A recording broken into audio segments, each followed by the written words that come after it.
after dinner. Go buy St. Geronimo and go to thy cold bed and warm thee. I know my remedy. I'll go and fetch the head. They're both up, big bro. I'll answer him by law. I'm buzzing in, boy. Let him come and kindly. Pretty little maid of mine. Pretty little maid of mine. Pretty little maid of mine. Huntsman, I charge thee, tender well my hound. Brave Merriman, the poor cur has been lost, and couple Clouder with the demount brock.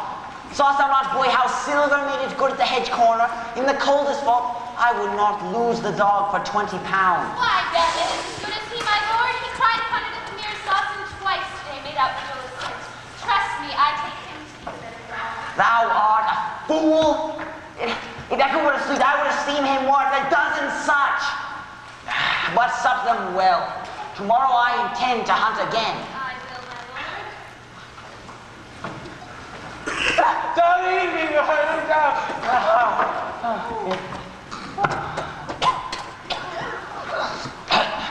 What's here, eh? One dead or drunk. See, doth he breathe?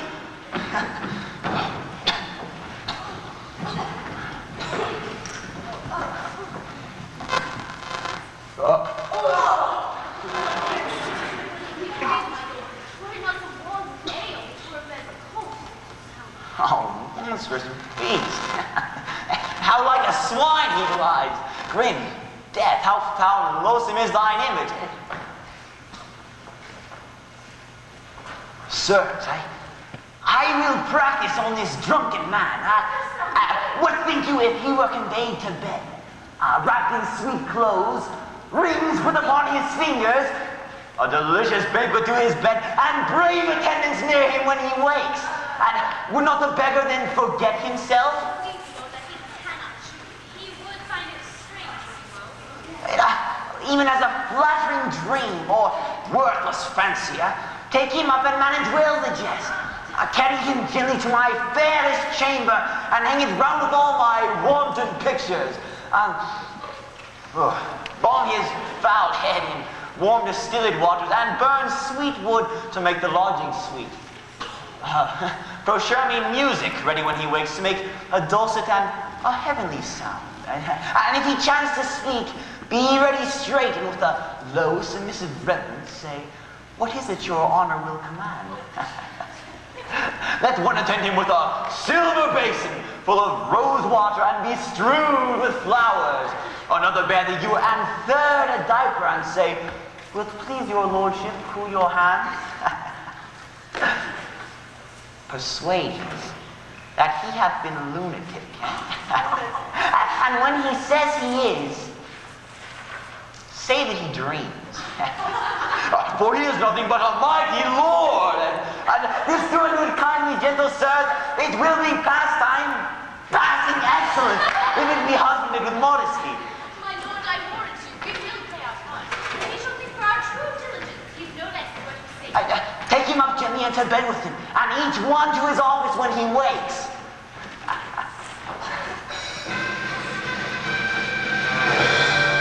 Sirrah, go see you what trumpet is that sounds. He likes some noble gentleman that means traveling some journey to repose him here. How now? Who is it? And please, your honor, players that offer service to your lordship. Bid them come near.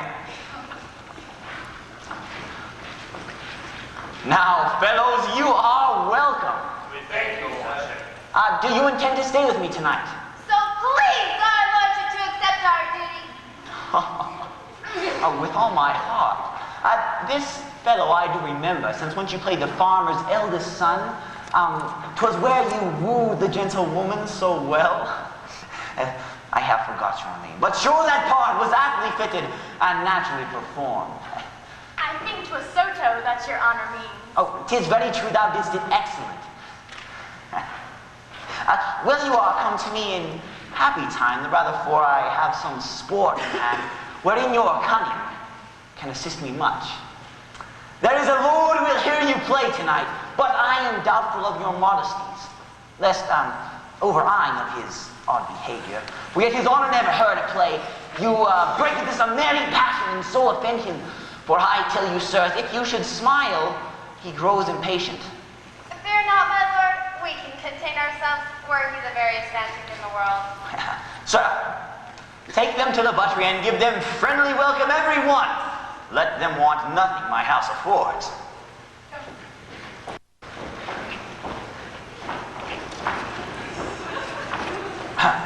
Sir, go you to Bartholomew, my page, and see him dressed in all suits like a lady. That done, conduct him to the drunkard's chamber and call him Madam.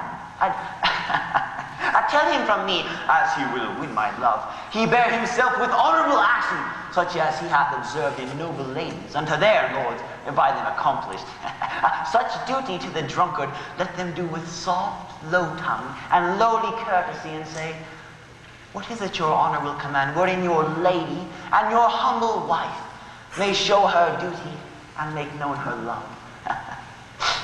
And then kind embracements, tempting kisses, and with declining head into his bosom, bid him shed tears, as being overjoyed to see her noble lord restored to health, who for 7 years has been esteemed no better than a poor and loathsome beggar. And if the boy had not a woman's gift to rain a shower of commanded tears, an onion will do well for such a shift, which in napkin being close conveyed, shall in despite enforce a watery eye. See this dispatch with all the haste thou canst. Anon I'll give thee more instructions. I will, my lord. I know the boy will well usurp the grace. Boys gave in action of a gentle woman. I long to hear him call the drunkard husband. Oh, and how my men will see themselves from laughter when they do homage to this simple peasant. I'll leave the counsel them. Haply my presence may well abate the over-merry spleen which otherwise would grow into extremes.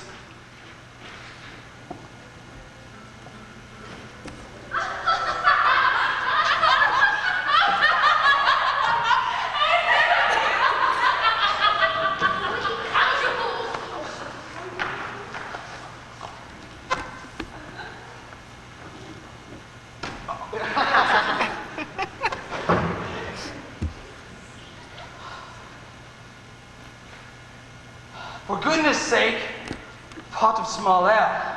Will it please your lord to bring a cup of sack? Will it please your honor taste of these conserves? Let's bring it. Will thou honor where today? I am Christopher Sly. Call me not honor nor lord. I never drank a sack in my life. And if you give me any conserves, give me conserves of beef. Never ask me what raiment I'll wear. For I have no more doublets than backs, no more stockings than legs, no more shoes than feet, nay, sometimes more feet than shoes, or such shoes as my toes look through the overlap. Oh, heaven, cease this idle humor in your honor. Oh, that a mighty man of such descent, of such possessions, of so high esteem, would ever infuse himself with so foul a spirit. What? Would you make me mad? Am not I Christopher Sly, old Sly son of Burton Heath? By birth a peddler, by education a card maker, by transmutation a bearer, and by present profession a tinker? Ask Marian Haggett, the fat-tailed wife of Wincott, if she know me not, if she say I have not 14 pence on the score for sheer ale. Score me up in the lying snave in Christendom where I'm not to be struck. Here's what. This is it which makes your lady more. Oh, this it is that makes your servants true.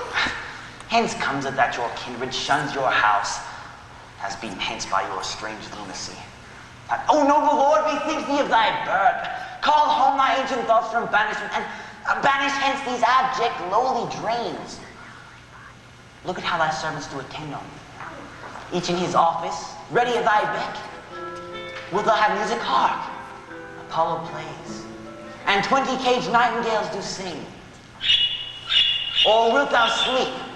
We'll have thee to a couch softer and sweeter than the lustful bed, on purpose trimmed for Cimarrons.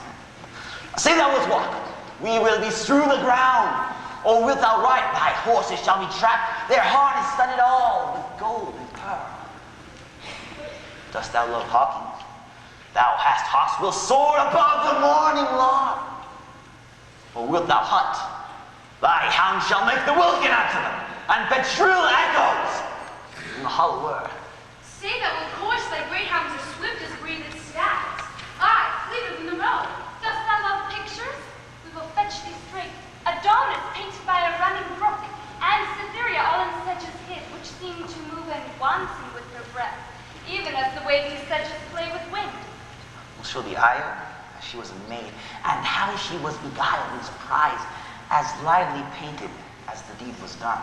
Or down, throwing through a thorny wood, scraping her lace, so that one shall swear she bleeds, and that sight shall sad Apollo reach.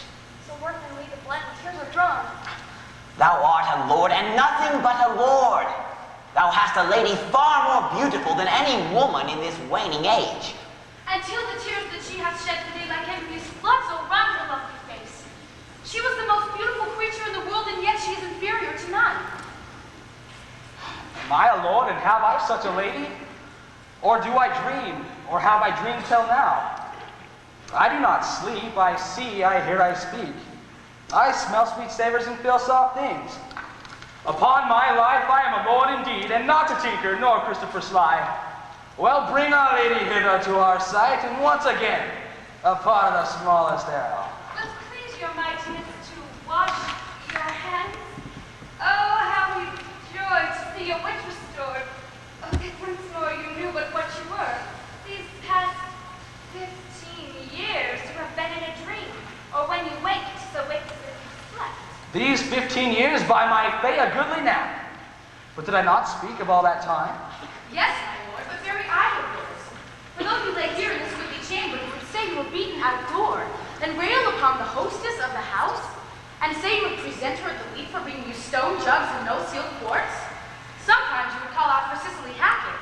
I, the woman's maid of the house. Why, sir, you know no such house, nor no such maid, nor no such men as you have running up, as Stephen Sly and old John Yates Breed, and Peter Turk, and Harry Pimpernel, and 20 more such names and men as these, which never were, nor no man ever saw. Now, Lord, be thankful for my good amends. Amen. I thank thee. Thou shalt not lose by it. Mary, I farewell. For here is cheering up. Where is my wife? Hello, Lord. What is thy will with her? Are you my wife and will not call me husband? My men should call me Lord. I am your good man. My husband and my lord and my husband. I am your wife in all obedience. I know it well. What must I call her? Madame. Alice, madame, or Joan, madame? Madame and nothing else, so lords call ladies. Madame wife, they say I have...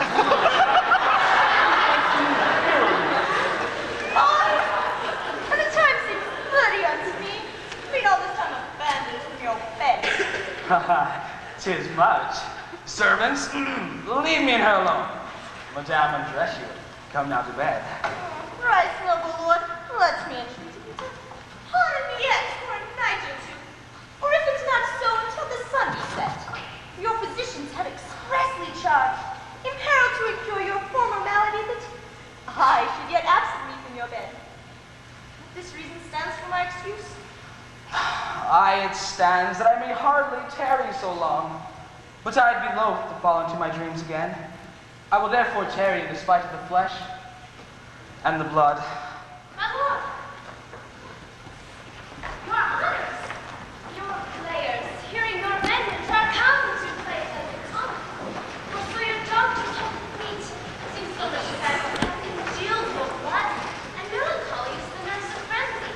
Therefore, they thought it good you hear a play, and frame your mind to mirth and merriment, which bars 1,000 harms and lengthens life.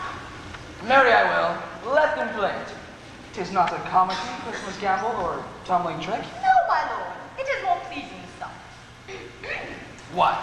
Household stuff? It is a kind of history.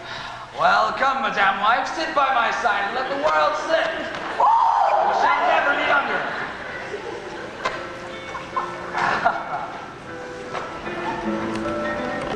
Tranio,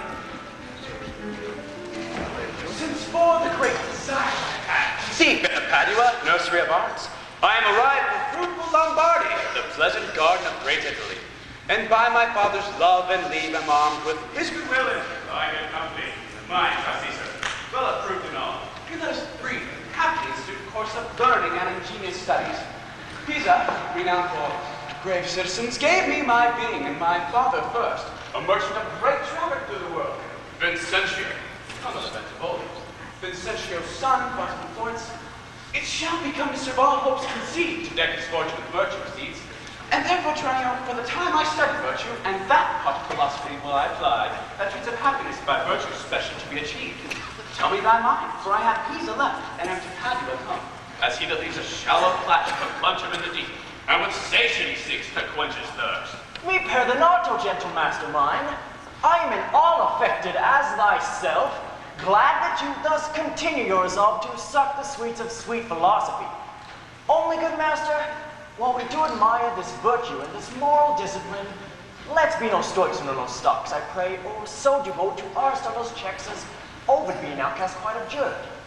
Balk logic for the acquaintance that you have, and practice rhetoric in your common talk. The music and poesy used to quicken you. The mathematics and the metaphysics, faults in them that you find your stomach serves you. No profit grows, whereas no pleasure taken. In brief, sir, study what you most affect. Gramercy, Tranio. Well, this thou advise. If beyond Dello, however, on the shore, we could at once put us in readiness and take a lodging fit to entertain such friends as time in Padua shall be gained. But stay a while, what we do is No, master, some show to will must to town. Gentlemen, importune me no farther, for how I firmly am resolved, you know that is not to bestow my youngest daughter before I have a husband for the elder. If either of you both look Katherine, because I know you well and love you well, leave shall you have to court her at your pleasure. Too kind her manner. She's too rough for me. There, Hortensio, will you any wife? I pray you, sir, is it your will to make a stale of me amongst these mates? Mates, maid? How mean you that? No mates for you unless you of a gentler Milo mold. In faith, sir, you shall never need to fear. Our sin is not halfway to her heart, but if it were, doubt not her care should be to comb your noddle with a three-legged stool and take your face and use you like a fool. From all such devils, good Lord, deliver us!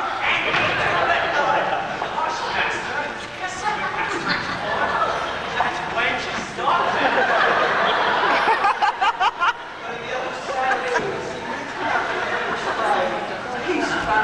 Well said, master. Moment gates your fill. Gentlemen, that I may soon make good what I have said. Bianca, get you in, and let it not displease thee, for I will love thee nevertheless, my girl. Oh, a pretty Pete! What favor the eye and she do I? Sister, content you in my discontent. Sir, to your pleasure humbly I subscribe. My books and instruments shall be my company. On them to look and practice by myself. Hark, Tranio, thou mayest hear Minerva speak. Senor Baptista, will you be so strange? Sorry am I that our goodwill affects Bianca's grief. Why, when you knew her, Senor Baptista, for this fiend of hell, make her bear the penance of her tongue. Content you, gentlemen, I am resolved. Go in, Bianca. And for I know she taketh most delight in music, instruments, and poetry. Schoolmasters will I keep within my house fit to instruct her youth. If you, Hortensio, or Senior Gremio, know any such, refer them hither. For to cunning men I will be very kind, and liberal to my own children in good bringing up. And so, farewell. Katherine, you may stay, for I have more to commune with Bianca. Why, and I trust I may go too, may I not? What? Shall I be appointed hours as though be life I knew not what to take and what to leave?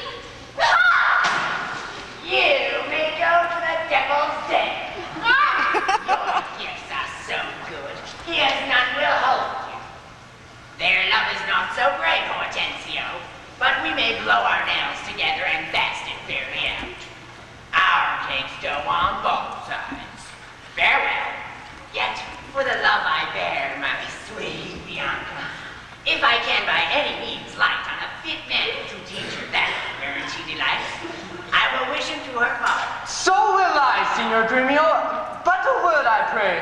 Though the nature of our quarrel yet never brook quarrel, know now upon advice it toucheth us both that we may yet again have happy access into our fair mistress and be happy rivals in Bianca's love. To labor and effect one thing especially. What's that, I pray? Marry, sir, to find a husband for her sister. A husband?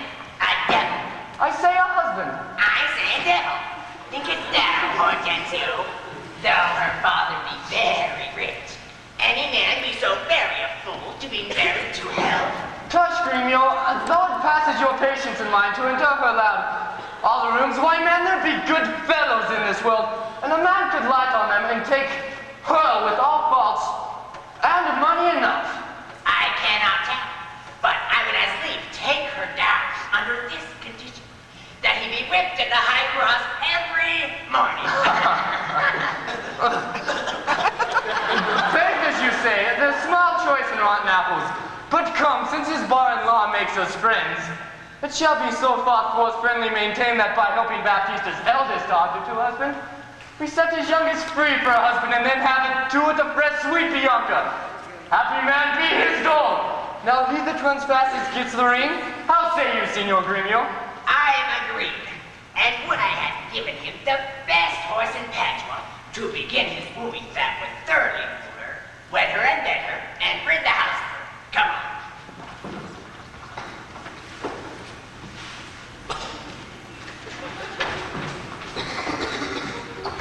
I pray, sir, tell me, is it possible that love should have a son and take such hold? Tranio, until I found it to be true, I never thought it possible or likely. But see, while idly I stood looking on, I found the effect of love and idleness, and now in plainness to confess to thee, that art to me as secret and dear, as Anna to the Queen of Carthage was. Tranio, I burn, I pine, I perish, Tranio, if I achieve not this young modest girl. Counsel me, Tranio, for I know thou canst. Assist me, Tranio, for I know thou wilt. Master, 'tis no time to chide you now. Affection is not rated from the heart. If love have touched you, naught remains but so. Gramercy's lad, go forward. This contents. The rest will comfort, for thy counsel's sound. Master, you look so longly on the maid.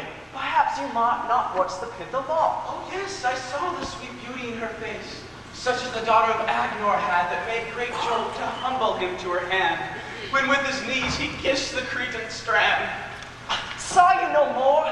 Marked you not how her sister began to scold and raise up such a storm that mortal ears might hardly endure the din? Tranio, I saw her coral lips to move, and with her breath she did perfume the air. Sacred and sweet was all I saw in her. Nay, then 'tis time to stir him from his trance. I pray awake, sir. If you love the maid, bend thoughts and wits to achieve her. Thus it stands. Her elder sister is so cursed and shrewd that till the father rid his hands of her, master, your love must remain a maid at home, and therefore has he so closely mewed her up that she will not be annoyed with suitors. Ah, Tranio, what a cruel father's he.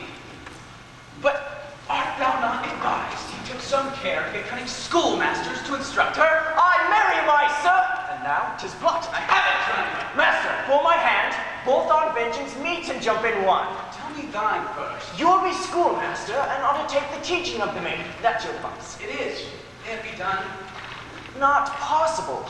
For who shall bear your part, hear Vincentio's son, keep house, ply his book, visit his friends, welcome his countrymen, banquet them? Basta, content thee, for I have it full. We have not yet been seen in any house, nor can we be distinguished by our faces from man or master. Then it follows thus. Thou shalt be the master, Tranio, in my stead. Keep house and port and servants as I should. I will some other be, some Florentine, some Neapolitan, or meaner man of Pisa. 'Tis hatched and shall be so. Tranio, at once, uncase thee. Take my colored vest, hat, and cloak. When Biondello comes, he waits on thee, but I will charm you first to keep his tongue.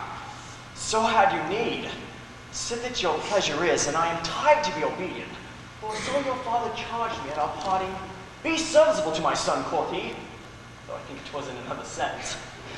I am content to be Lucentio because so well I love Lucentio. Tranio, be so, because Lucentio loves. And let me be a slave to achieve that maid whose sudden sight hath thralled my wounded eye. Here comes the rogue. Sirrah, where have you been? Where have I been? Nay, how now, where are you? Master, has my fellow Tranio stolen your clothes? Or you stolen his? Oh, Paul, pray, what's the news? Sirrah, come hither.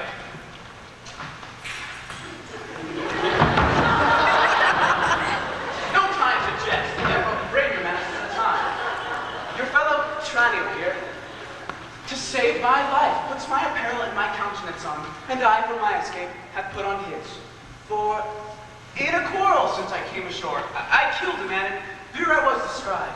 Wait you on him, I charge him, as becomes. Well, I must wait from hence to save my life. You understand me? Aye, sir. Narrow-wit. And not a jot of Tranio out of your mouth. Tranio was changed into Lucentio. The better for him would I were so too. So can I. Faithful to have the next wished after. That indeed Lucentio had Baptista's one daughter, but not for my sake but your master's. I advise you use your manners discreetly in all kinds of company. When I'm alone, why then I am Tranio. But in all places else, your master, Lucentio. Tranio, let's go. One thing more is thyself execute, to make one among these worlds. If thou ask me why, suffice my reasons are both good and weight. Why? Good and weight. Verona! For a while I take my leave to see my friends in Padua. But above all, my best beloved and approved friend, Hortensio. And I trow this is his house. Here, Sir Gremio, knock, I say. Knock, sir? Whom should I knock? Is there any man has refused your worship? Villain, I say knock me here soundly. Knock you here, sir? Why, sir, what am I, sir, that I should knock you here, sir? Villain, I say knock me at this gate, and rap me well, or I'll knock your name's pate. My master has grown quarrelsome. I should knock you first, and then I know after him comes by the worst.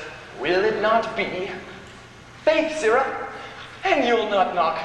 I'll bring it. I'll try how you can. So far and sing it. This was hell, my master is mad. I'll knock when I bid you, sirrah, villain. I'm not what's the matter? Well, for the Gremio, all of my good friend Petruchio. Don't do you on, Verona. Signor Hortensio, come you to part the fray? We will compound this club. Nay, 'tis no matter, sir, if this be not lawful cause for me to leave his service.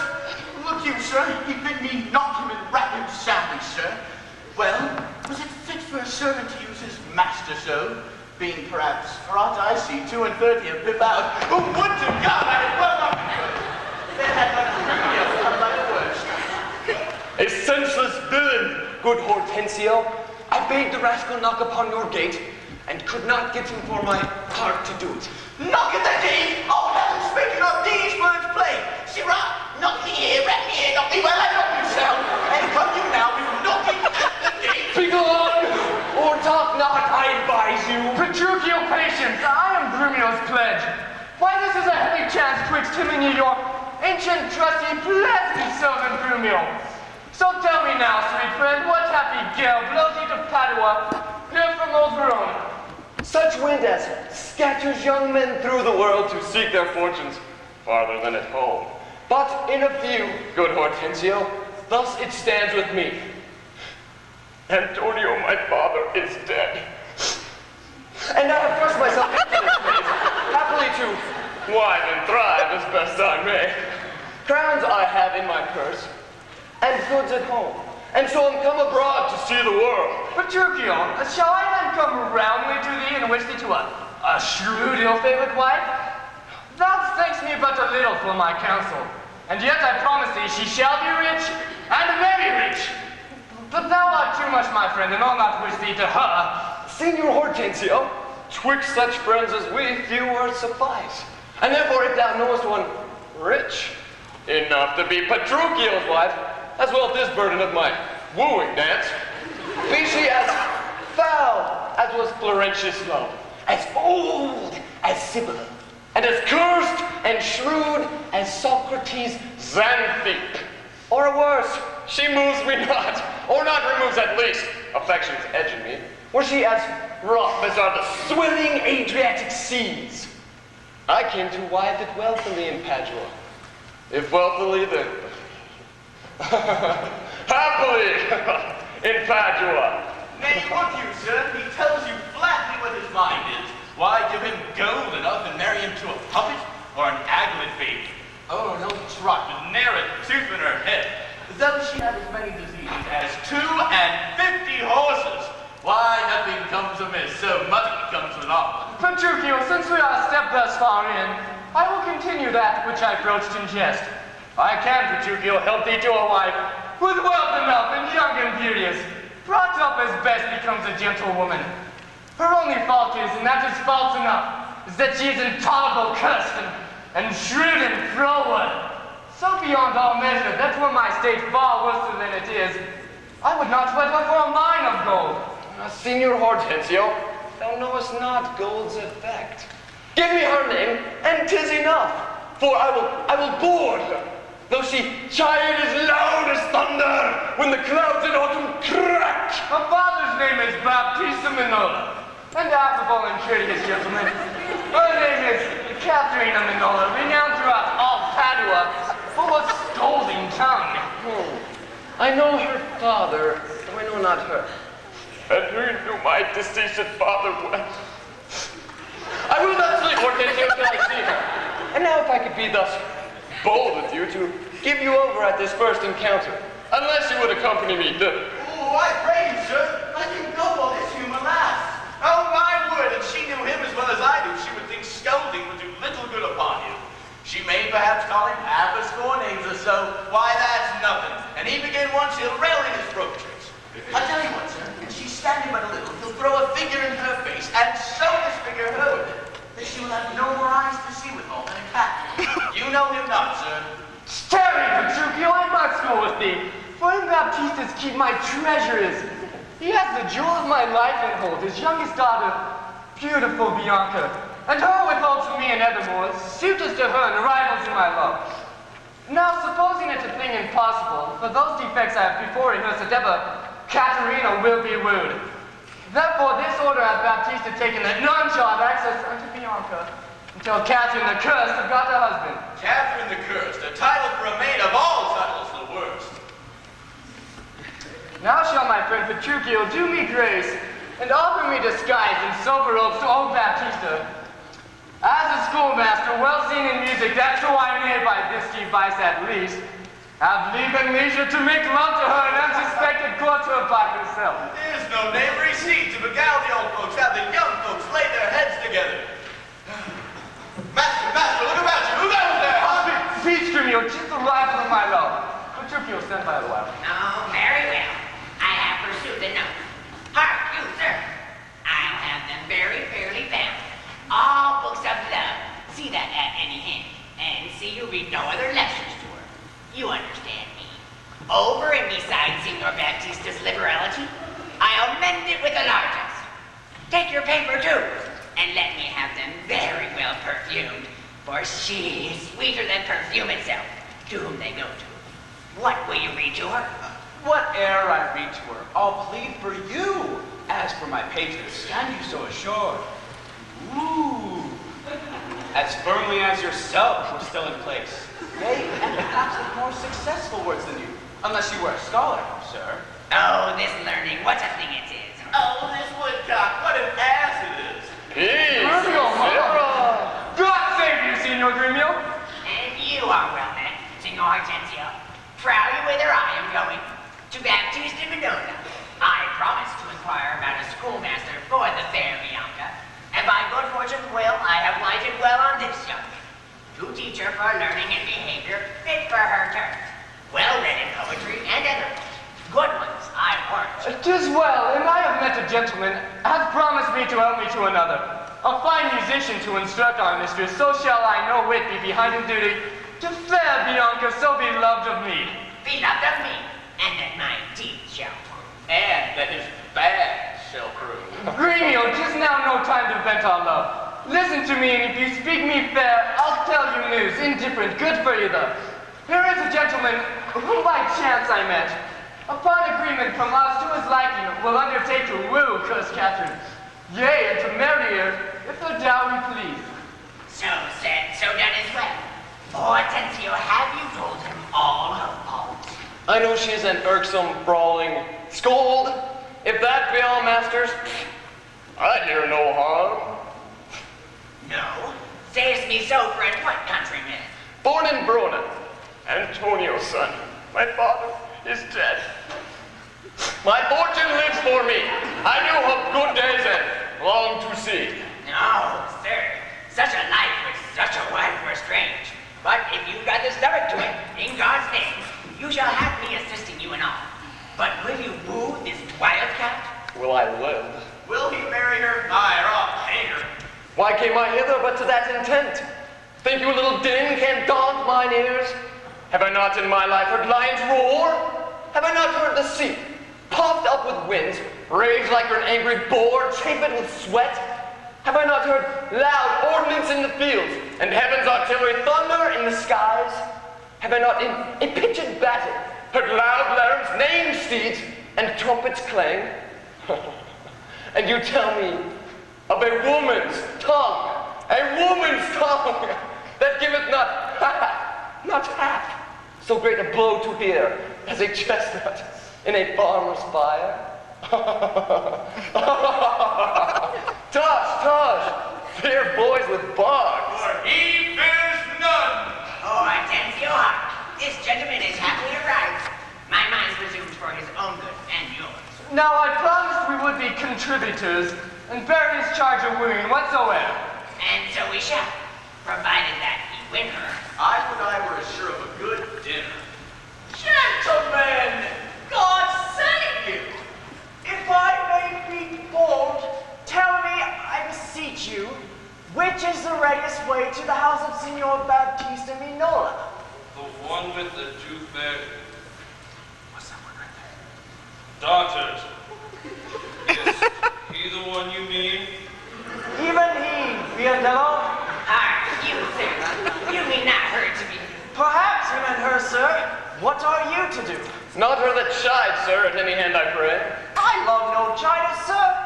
Biandello, let's away. We'll be on Tranio. Sir, where dare you go? Are you a suitor to the maid you talk of? Yes or no? And if I be, sir, is it any offense? If without more words, you will get you hence. But why, sir, are not the streets as free for me as for you? But so is not she. For what reason, I beseech you?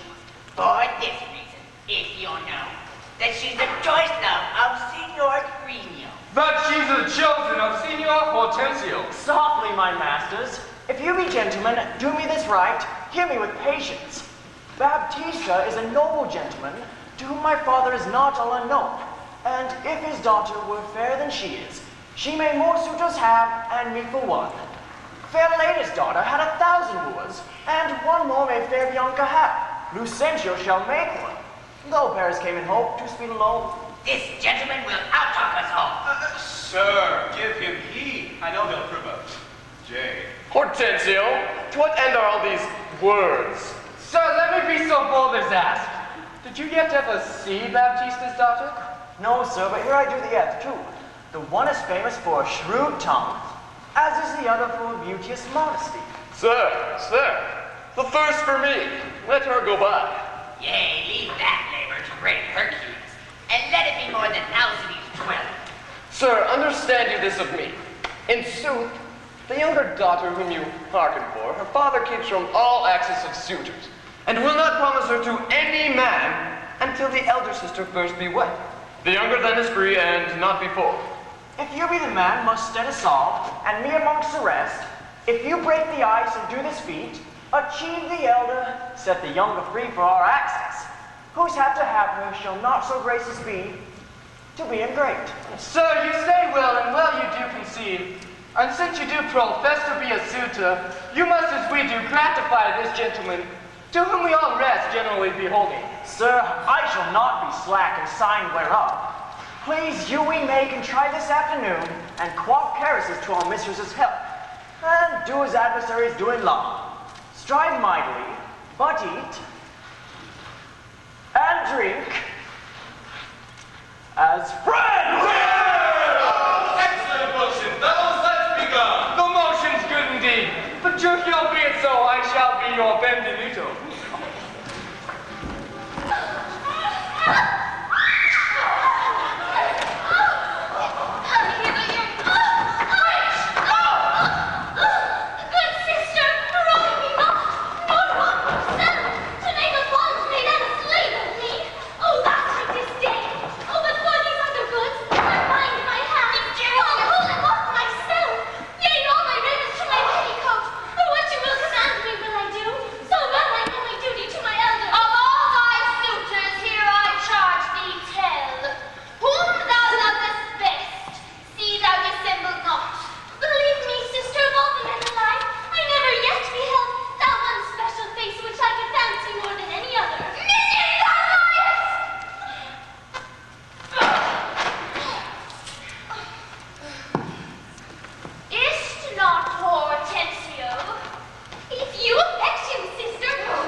And you, good sir, pray, have you not a daughter called Katherine, fair and virtuous?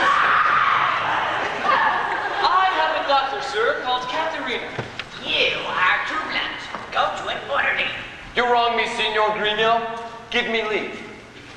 I am a gentleman of Verona, sir, that hearing of her beauty and her wit, her affability and bashful modesty, her wondrous qualities and mild behavior,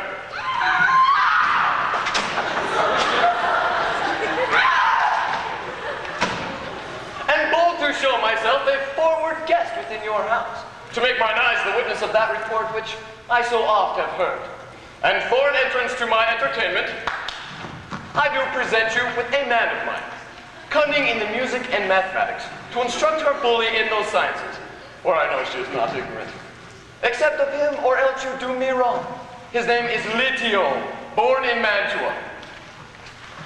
I thank you, sir, and for your good sake.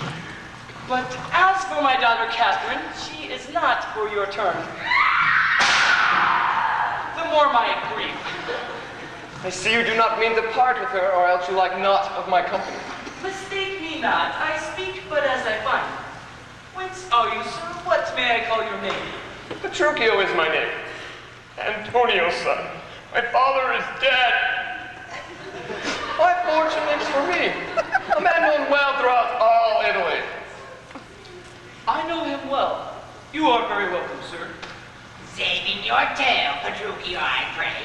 Let us and our poor petitioner speak too. Buckner, you are marvelous forward. Oh, pardon me, Signor Gremio. I would fain be doing. I doubt it not, sir, but you will curse your wooing. Nick, this is a gift very grateful, I'm sure, to express the like kindness myself that have been more kindly beholding to you than any. Freely give unto you this young scholar that had been long studying at rhymes, as cunning in Greek and Latin, together in music and mathematics. His name is Cameo. Pray accept his service. 1,000 thanks, Signor Gremio. Welcome, good Cameo. But, gentle sir, methinks you walk like a stranger. May I be so bold to know the cause of your coming? Pardon me, sir, the boldness is mine own. That being a stranger in the city here, to make myself a suitor to your daughter, unto Bianca fair and virtuous. Nor is your firm resolve unknown to me in the preferment of the eldest sister. And towards the education of your two daughters, I here bestow this simple instrument and small packet of Greek and Latin books. If you accept them, then their worth is great. Lucentio is your name. Of whence, I pray? Of Pisa, sir, son to Vincentio. A mighty man of Pisa. By reports, I know him well. Take you the lute, and you the set of books. You shall go see your pupils presently. Hola, within. Madam, lead these gentlemen to my daughters, and tell them both these are their duties. Bid them use them well. Lucentio, we shall go walk a little in the orchard, and then to dinner. You are passing welcome, and so I pray you all to think yourselves. Signor Baptista, my business asketh haste, and every day I cannot come to woo. You knew my father well, and in him me, left sole heir to all his lands and goods, which I have bettered rather than decreased. So, tell me, if I gain your daughter's love, what dowry shall I have with her to wife? After my death, the one half of my lands, and in possession 20,000 crowns. And for that dowry, I'll assure her of her widowhood, be that she survive me, and all my lands and leases whatsoever. Let specialties be made between us, and covenants held on either hand. Aye, the special thing is well obtained, that is, her love, for that is all in all. Why, that is nothing, for I am as peremptory as she is proud-minded, and where two raging fires meet, they do consume the things that feed their fury. A little fire grows great with little wind, thus extreme gusts will blow out fire and all. So I am to her, and so she yields to me, for I am rough, and woo not like a babe. Well mayest thou woo, and happy be thy speed, but be thou armed for some unhappy words. Aye, to the proof, as mountains are for winds that shake not, though they blow perpetually.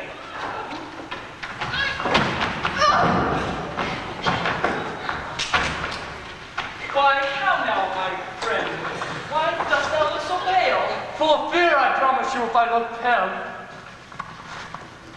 But will my daughter prove a good musician? She'll sooner prove a soldier. Iron may hold with her, but never lutes. Why, then thou canst not break her to the lute? Why, no, for she did break the lute to me. I did but tell her she mistook her frets. One with the most impatient devilish spirit. Frets call you these, quoth she. I'll fume with them. And with that word she struck me on the head, and through the instrument my pain made way. And there I stood for a while, as on a pillory looking through the lute. Why, she did call me rascal fiddler, and twinkling jack and 20 such vile terms. As had she studied to misuse me so. Now, by the world, it is a lusty wench. I love her 10 times more than e'er I did. How I long to have some chat with her. Well, go with me, and be so not discomfited. Proceed in practice with my younger daughter. She's apt to learn and thankful for good terms. Signor Petruchio, will you go with us, or shall I send my daughter Kate to you? I pray you do. I'll attend her here. And woo her with some spirit when she comes. Say that she's radiant. I'll tell her plain and say she sings as sweetly as a nightingale. Say that she frown. I'll tell her that she looks as clear as morning roses, newly washed with dew. If she be mute and will not speak a word, I'll commend her volubility and say that she uttereth piercing eloquence. If she do bid me pack, I'll give her thanks as though she bid me stay by her a week. If she deny to wed, I shall crave the day when I shall ask the bands when to be married. But here she comes. And now, Petruchio, speak.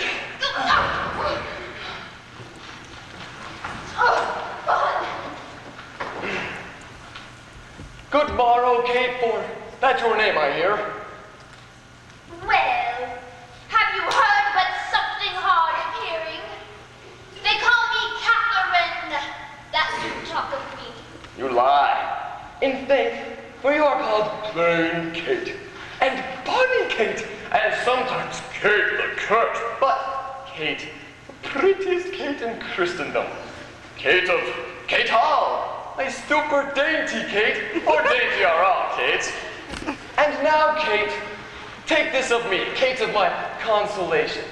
Hearing thy mildness praised in every town, thy virtues spoken of, and thy beauty sounded, yet not as deeply as to thee belongs. Myself am moved to woo thee for a wife. Moved?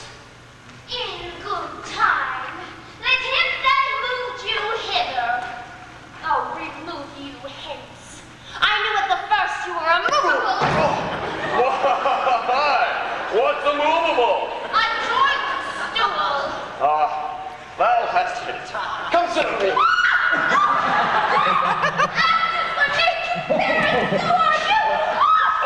Women were made to bear, and so are you.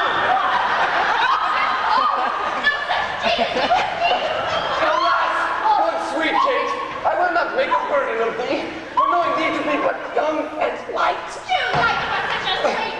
Unicorn. No! And yes, heavy Should but. well taken and like a buzzard. Oh, slow-winged turtle, will a buzzard take thee? Any more turtle as it takes a buzzard. Come, you wasp. I beg you are too angry. If I be waspish, best beware my sting. My remedy then is to pluck it out. The fool could find it where it lies. Not where else was like the sting? In his tail. In his tongue. Do. If you talk of tails, and so farewell. What? With my tongue in your tail? Nay, good sweet Kate. I am a gentleman. That I'll try. I swear I will gut you if you strike me again. If you strike me, you are no gentleman. So may you lose your arm. A herald, Kate. Oh, put me in thy books. What is your crest? A cock's comb? A combless cock. So Kate shall be my head. No cock of mine. You crow too like a craven. Come, Kate, come. You must not look so sour. It is my fashion when I see a crab. Why, here's no crab. Therefore look not sour. There is. Then show it me. Had I a glass, I would. What? You mean my face? Now, by St. George, I am too young for you. Yet you are wicked. Just with cares. I cannot.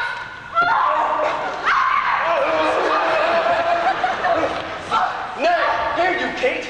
In sooth, you speak not so. I chafe you of my daring, let me. Nay, not a whit. I find you passing gentle. Oh. 'Twas told me you were rough, and coy, and sullen. And now I find that report a very lie. Thou art pleasant, gamesome, passing courteous, but slow in speech, yet sweet as springtime flowers. Thou canst not look askance, thou canst not bite the lip, nor frown as angry wenches will. but with gentle conference entertains thy wooers. With gentle conference, soft and affable. Why does the world report that Kate doth limp? Kate is like the hazel twig, slender and straight, browner in hue than hazelnuts, and sweeter than the kernel. Oh, let me see thee walk, thou dost not halt. Go, fool, and whom thou keepest command. Did ever Diane so become a grove as Kate this chamber in her princely gate? Nay, be thou Diane, and let her be Kate. And let Kate be chaste, and Diane sportful. Where did you study all this goodly speech? It is extempore, from my mother wit. Oh, a witty mother, witless else your son. Oh, am I not wise? Yes, keep you warm. Marry so, I mean, sweet Katherine in thy bed. And therefore, setting all this chat aside, thus in plain terms, your father hath consented you shall be my wife. What? Your dowry greater, and will you, nill you, I will marry you. Now, Kate, I am a husband for your turn, for by this light, whereby I see thy beauty which doth make me like thee well, thou shalt have no other husband but me, for I am he born to tame you, Kate, and bring you from a wild Kate to a Kate, conformable as other household Kates. Here comes your father, ne'er make denial, I must, and will have you for my wife.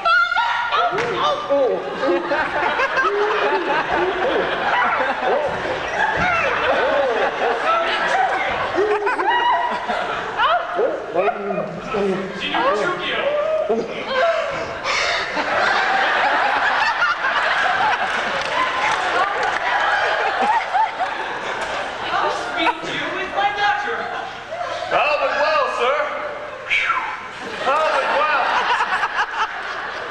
Impossible I should speed amiss. Dr. Katherine, in your dumps? Call you me daughter. Now I promise you'll have shown a tender fatherly regard to wish me wed to one half a lunatic, madcap, ruffian, and swearing Jack.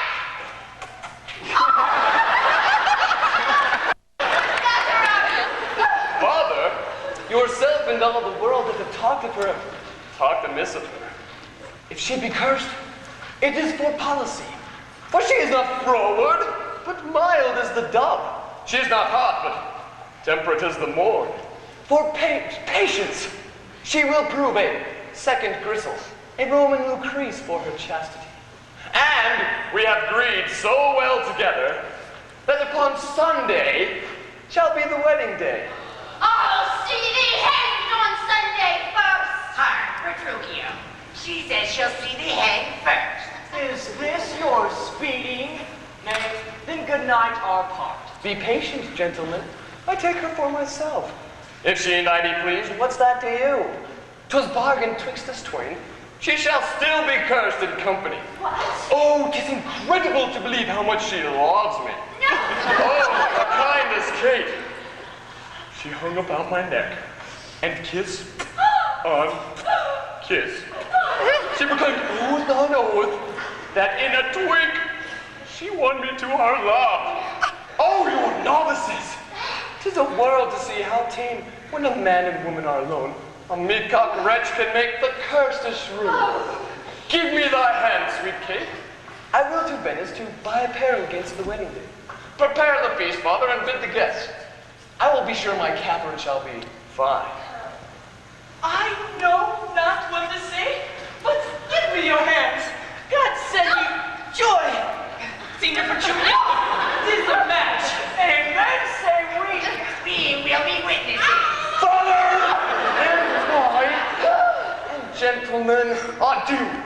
I will to Venice. Sunday comes apace. We will have rings and things and fine array. And kiss me, Kate. We'll be married on Sunday. Was ever match clapped up so suddenly? Hey, gentlemen. Now I play a merchant's part and venture madly into a desperate mart. 'Twas a commodity lay fretting by you. 'Twill bring you gain. perish on the seas. The gain I seek is quiet in the match. No doubt he had got a quiet catch. But now, Baptista, to your younger daughter. Now is the day we've all had looking for. I am your neighbor, and was suitor first. And I am one that love Bianca more than words can witness or your thoughts can guess. Youngling, thou canst love so dear as I. Greybeard, thy love doth freeze. But thine doth fry. Skipper, stand it. 'Tis age that nourishes. But youth in ladies' eyes that flourish. Content you, gentlemen. I will compound this strife. 'Tis deeds must win the prize. And he of both that can assure my daughter, greatest hour, shall have my Bianca's love. Say, Signor Gremio, what can you assure her? First, as you know, my house within the city is richly furnished with plate and gold, basins and ewers to lay her dainty head. My hangings all of Tyrian tapestry. In ivory coffers I have stuffed my crowns. In cypress chests my Irish counterparts. Fine linen, costly apparel, tents and canopies, pewter and brass, and all things that belongs to house for housekeeping. Then at my farm I have 100 milch kine to the pail, 6 score fat oxen standing in my stalls, and all things answerable to this morning. Myself am struck in years, I must confess. But if I die tomorrow, this is hers. If whilst I live, she will be only mine. That only came well in. Sir, this to me. I am my father's heir and only son, and if I were to have your daughter for my wife, I'll leave her houses 3 or 4 as good within rich piece of walls, as anyone on Signor Gremio has in Padua, besides 2,000 ducats by the year of fruitful land, all of which will be his joint children. What? Have I pinched you, Signor Gremio? 2,000 ducats by the year of land. By that amount, not so much at all. That she shall have besides an argosy that is now standing on Marcellus Road. What have I choked with an argosy? Gremio, 'tis known my father hath no more than 3 great argosies, besides 2 galleasses and 12 tight galleys. Whatever you offer her, I'll offer her twice. Nay, I have offered all. I have no more. And she shall have no more than all I have. But if you like me, Signor Baptista, she shall have me in mine. Then the maid is mine from all the world, by your full promise. Gremio is a babe. I must confess your offer is the best, and let your father make this assurance. She is your own, else you must part of me. If you should die before him, where's your dower? That's but a cavil. He is old, and I young. And may not young men die just as well as old? Gentlemen, I am thus resolved. On Sunday next, you know my daughter Katherine is to be married. On the Sunday following shall Bianca be bride to you, if you make this assurance. If not, to Signor Gremio. And so, take my leave, and thank you both. Adieu, good neighbor. Now I fear thee not. Thraw, young gamester. Your father were a fool to give thee all in his waning age. Set foot under thy table, doesn't toy. An old Italian fox is not so kind, my boy. A vengeance on you, crafty withered hide! The card of 10. 'Tis in my head to do my master good. I see no reason but that supposed Lucentio shall get a father called supposed Vincentio. And that's a wonder. Fathers do commonly get their children, but in this case of wooing, a child shall get a sire, if I fail not of my cunning.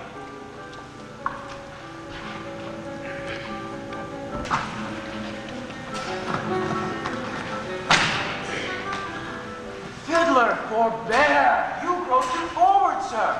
Have you so soon forgotten the entertainment her sister Katherine welcomed you withal? But, wrangling pedant, this is the patroness of heavenly harmony.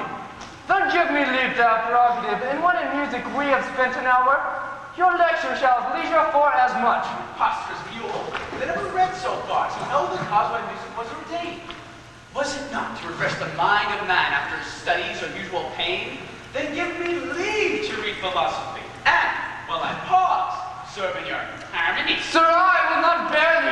divine. Why, gentlemen, you do me double wrong to strive for that which resteth in my choice. I am no great scholar in the schools, and I'll not be tied to hours nor pointed times, but learn my lessons as I please myself. And to cut off our strife, here sit we down. Take you your instrument, play you the whiles. His lecture will be done ere you have tuned. You'll leave his lecture when I am in tune? That will be never. Tune your instrument. Where left we last? Here, madam. Hic ebat semois, hic estigia, hic stata, parami, regia salsa senis. Conster then. Hic ebat, as I told you before. Semois, I am Lucentio. Hic est, son of Vincentio of Pisa. Sigiatelis, the sky is just forget your love. Hic statera, and that Lucentio that comes to wooing. Priami is my man Tranio. Regia, bearing my port. Celsa senis, I will not beguile the old pantaloon. Madam, my instrument is now in tune. Let's hear. Oh, by the treble jars. Spit in the hole, man, and tune again. Now let me see if I can conjure it. Hic ebat semois, I know you not. Hic estigiatelis, I trust you not. Hic steterat priami, take heed you hear us not. Regia, presume not. Celsa senis, despair not. Madam, 'tis now in tune. All but the bass. The bass is right. 'Tis the bass knave that jars. How fiery and forward our pedant is. Now for my life he doth court my love. Petruchio, I'll watch you better yet. In time I may believe, yet I mistrust. Mistrust it not? For sure Acides was Ajax, called so from his grandfather. I must believe my master, else I promise you I should be arguing still upon that doubt. But let it rest. Now, Litio, to you. Good master, take it not unkindly, pray, that I have been thus pleasant with you both. You may go walk and give me leave a while. My lessons make no music in 3 parts. Are you so formal, sir? Well, I must wait. And watch withal for, but I be to see, our fine musician called Ambrose. Madam, before you touch the instrument, to learn the order of my fingering, a more pleasant, pithy, and effectual than had been taught by any of my trade. And there 'tis in writing fairly drawn. Why, I am past my gamut long ago. Yet read the gamut of Hortensio. Gamut I am the ground of all accord. A. Ray, to plead Hortensio's passion. B. Me, Bianca, take him for thy lord. C. Faut, that loves with all affection. D. So Ray, 1 clef, 2 notes have I. Ela me, so pity or I die. Call you this gamut? Tut, I like it not. Old fashions please me best. I'm not so nice to change true rules for odd inventions. Mistress, your father prays you leave your books and help dress your sister's chamber up. You know, tomorrow is Wednesday. Farewell, sweet masters both, I must be gone. Faith, mistress, that I have no cause to stay. But I have cause to pry into this pedant. Now for my life he looks as though he were in love. But if thy wandering eyes, Bianca, be so humble to cast thy wandering eye on every stair, seize thee that list. But if once Hortensio finds thee ranging, I will be quit with thee by changing.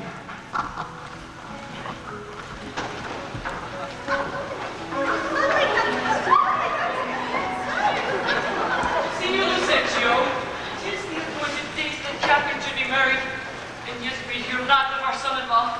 What will be said? What mockery will it be to want the bridegroom when the priest attends to speak the ceremonial rites of marriage? What says Lucentio to this shame of ours?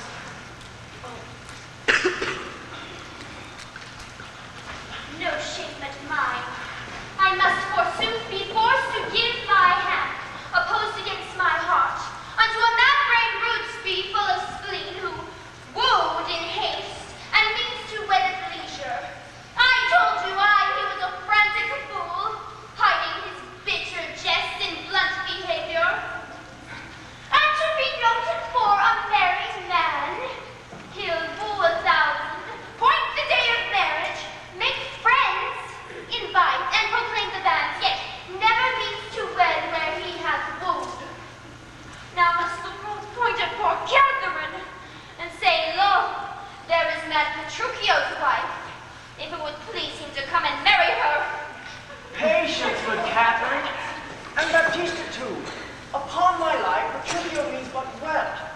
fair fortune stays him from his word. Though he be merry, yet withal he's honest. Would Katherine had never seen him, though. Go. Go, girl, I cannot blame thee now. For such an injury would vex a very saint, much more a shrew of thy impatient humor. Master, news! Such old news as you never heard of! Is it new and old, too? How may that be? Why is it not news to hear Petruchio is coming? Is he coming? Why, no, sir. What then? He is coming. When will he be here? When he stands here where I am and sees you then. Why, Petruchio is coming in a new hat. Old jerkin, a pair of old breeches for his turn, boots that have been candle cases, one buckled, another laced, a rusty old sword taken out of the town armory, a broken hilt, shapless, and 2 broken points. His horse hipped with an old mothy saddle, and stirrups of no kindred. Be gnawed with the boss, swayed in the back and shoulder shot, and with half a cheek bit and a headstall of sheep's leather, which, being restrained to keep it from stumbling, have often burst, now repaired with the knots, 1 girth 6 times fist, and a woman's crupper below, which had 2 letters for her name fairly set down in them for the studs, and here and there pieced together with pack bread. Who comes with him? Oh, sir, his lackey, for the whole world compares him like a horse, with a fine linen stock on one leg, and a cussy boot hose on the other. Garnered with red and blue this, an old hat, and pricked with the humor of 40 fancies in it for a feather. A very monster in a pair. Not like a Christian football, or a gentleman's lackey. Some odd humor pricks him to his fashion, yet oftentimes he goes but mean apparelled. I'm glad he's come, howsoever he comes. Why, sir, he comes not. Didst thou not say he comes? Who, the Petruchio came? Aye, the Petruchio came! Oh, no, sir. I say his horse comes with him on his back. That's all one. Well, nay, by St. Gemini, I hold you a penny. A horse and a man is more than one, and yet not many. Where be these doors? Or is it all? You are welcome, sir. And yet I come not well. And yet you halt not. Not so well apparelled as I wish you were. Were it better I should rush in not? But where is Kate? Where's my lovely bride? How does my father? Gentles, methinks you frown. And wherefore Kate is good to company, as if they saw some wondrous monument, some comet, or unusual prodigy. Why, sir, you knew this was your wedding day. First we were sad fearing you would not come. Now sadder that you come so unprovided. 5 doth this habit change your state, and eyesore to our solemn festival. And what occasion of import hath also long detained you from your wife, and sent you hither so unlike yourself? Tis a word too down harsh to hear.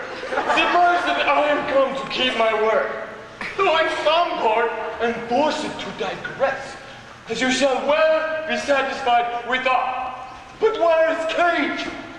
I stay too long from her. The morning wears. 'Tis time we were at church. See not your bride in her reverend robes. Go to my chamber and put on clothes of love. Not I. Thus, I'll visit her. But thus I trust you'll not marry her. Good sooth, even thus. Therefore I'm done with words. To me she's married, not to my clothes. Could I be better when she would wear me, as I can change these poor accoutrements? 'Twere well for Kate, and better for myself.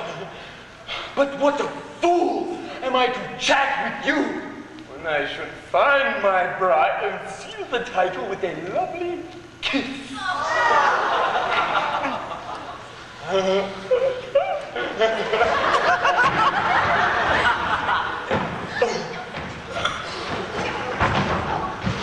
He has some meaning in his mad attire. We'll persuade him, be it possible, to put on better ere we go to church. I'll after him and see the event of this.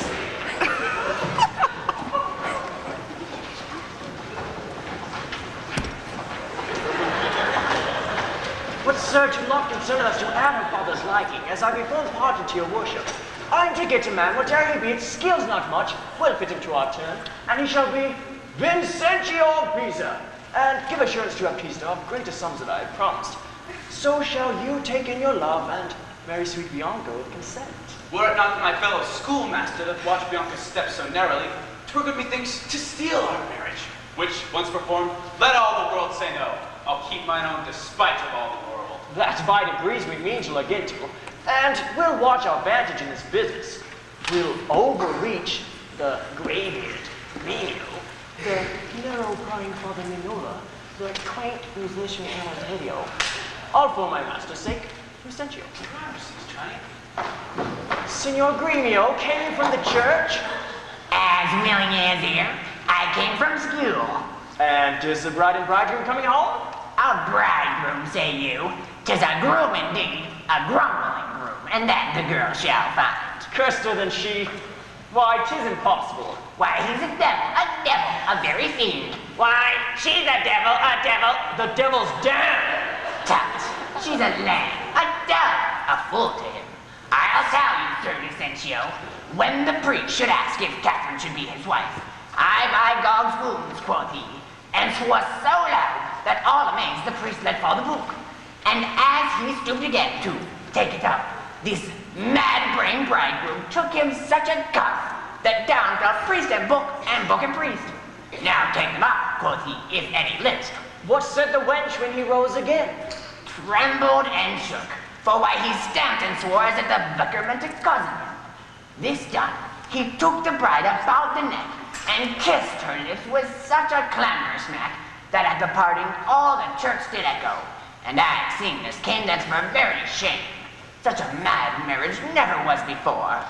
Hark, I hear the minstrels play.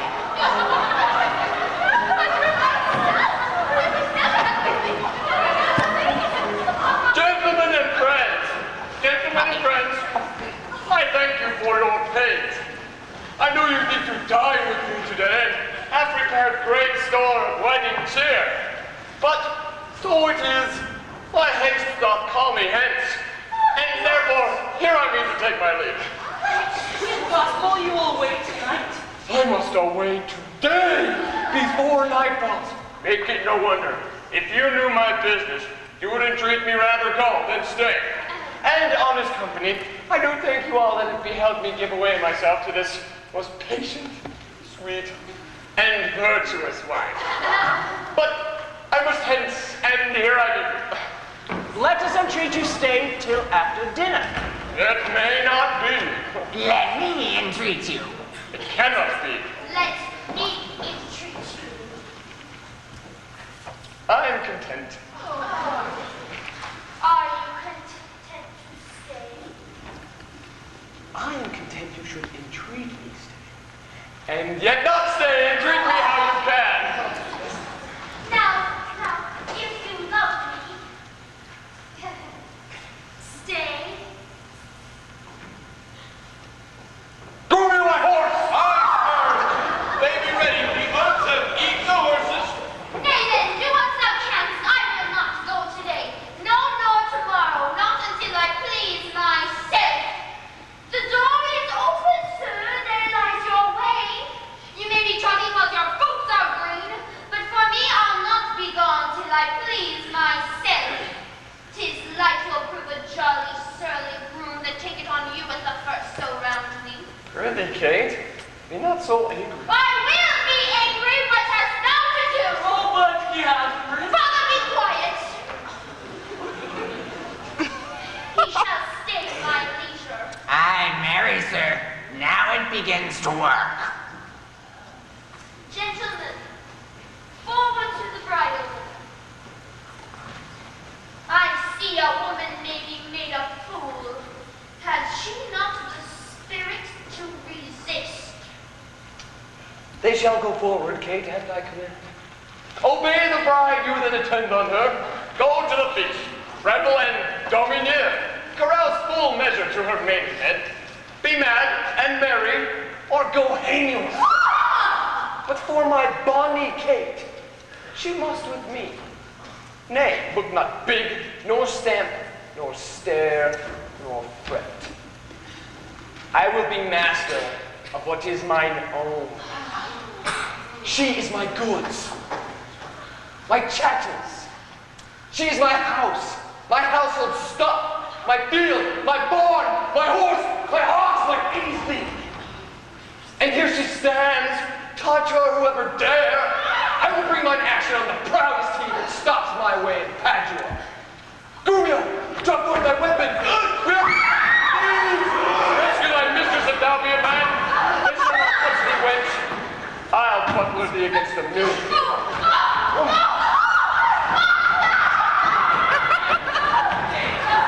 Let them go. A couple of quiet ones. When they not quickly, I should die with laughing. Of all mad matches, never was the like. Mistress, what's your opinion of your sister? That being mad herself, she's madly mated. I warned him, Petruchio is tainted. Neighbors and friends, the bride and bridegroom wants were to supply the places at the table. You know there once was Jenkins at the feast. Lucentio, you shall supply the bridegroom's place, and let Bianca take her sister's room. Shall sweet Bianca practice how to bride it? She shall, Lucentio.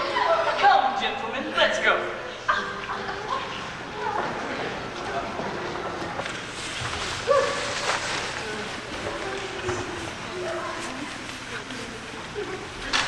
Oh, my fire, and old tired jades, and old mad masters, and old foul ways. Was ever man so beaten? Was ever man so raised? Was ever man so weary? Oh, I am sent before to make a fire, and they are coming out to warm them.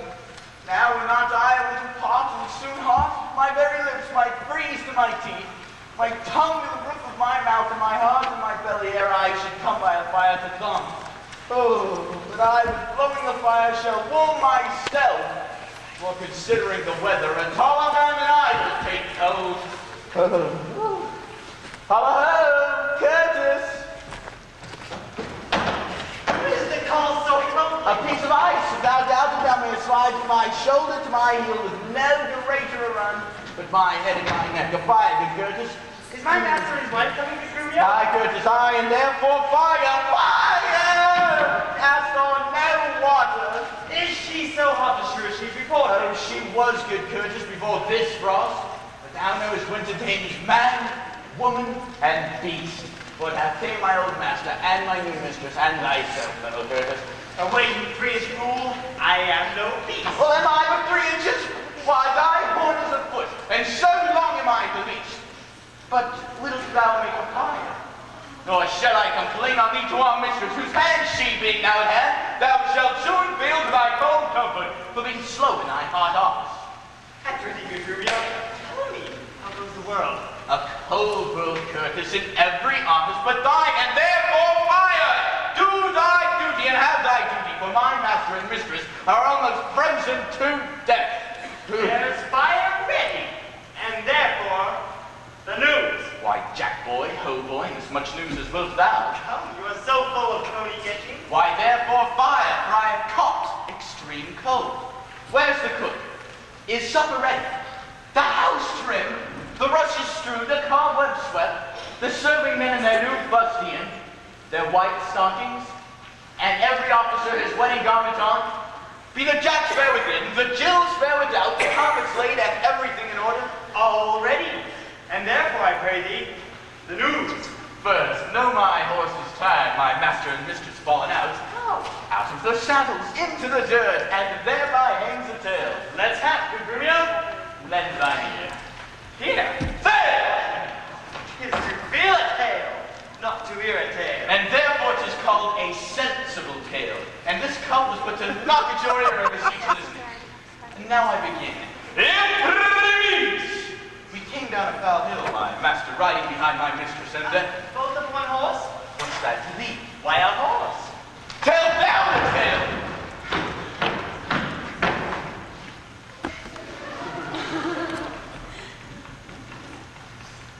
But hadst thou not crossed me, thou shouldst have heard how her horse fell.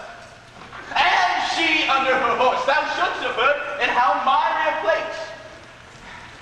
how she was bemoaned, how he left her with her horse upon her, how he beat me because her horse fell, how she waded through the dirt to pluck him off me, how he swore, how she prayed but never prayed before, how I cried, how the horses ran away, how the bridle was burst, how I lost my crupper, with many things of worthy memory which now shall die in oblivion, and thou return unexperienced to thy grave.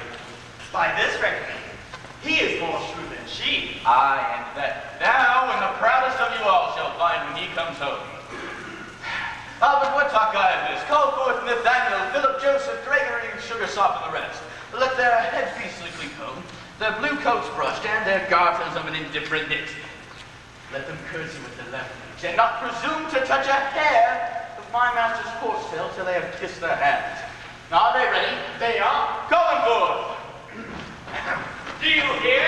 Ho! You must meet my master to countenance my mistress. Why, she hath a face of her own. Who knows not that? Thou, it seems, that calls for company to countenance her. I call them forth to credit her. Why, she comes to borrow nothing of them. Oh, welcome home, Gremio. What's that, Gremio? What, Gremio? How's it now? Hey, welcome, you! Now, you fellow, you. What's you, eh? Thus much for green. And now, my spruce companions, is all things ready and all things neat? All things is ready. All things are ready! How near is our master? In his hand, delighted by this, and therefore be not caught flash in silence. I hear my master! Where be these knaves? What? Now let it go to hold my stirrup, nor to take my horse. Where's Nathaniel? Gregory? Philip? Here, sir. Here, sir. Here, sir. Here, sir. You logger-headed and unpolished grooms. What? No attendance? No regard? No duty? Where's the foolish knave I sent before? Here, sir, as foolish as I was before. You peasant swain! You horse and malt, horse drudge! Did I not bid thee meet me in the park and bring along these rascal knaves with thee? Nathaniel's crop, sir, was not fully made, and Gabriel's pumps were all unpeaked by the hill. There was no lake to cover Peter's hat, and Walter's back I kept from sheathing. There were none found but Adam, Rafe, and Gregory. The rest were ragged, old, and beggarly. Yet as they are, here they come to meet you, sir.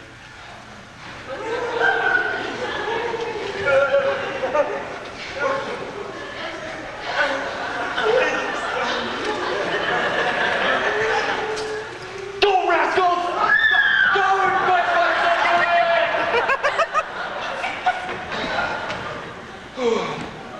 What is the life? What is the life? Sit down, Kate, and welcome. Food! Food! Food! Food! Food! Why, when I say, nay, sweet Kate, be merry. Off with my boots, you rogues, you villains, when?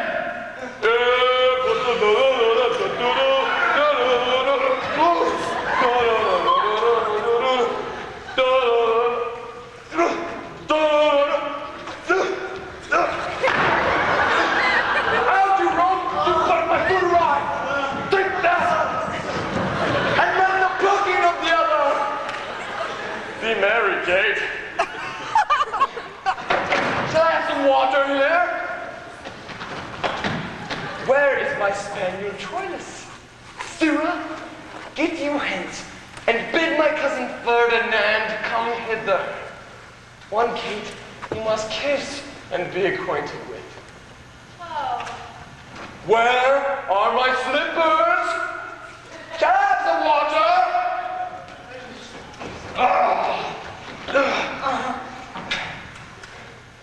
Come, Kate, and wash, and welcome heartily. You horses good and will you let it fall?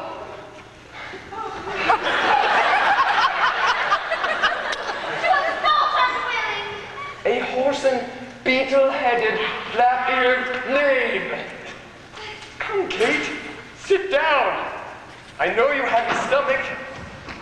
Will you give thanks, sweet Kate, or else shall I?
What's this? Mutton? Aye. Who brought it?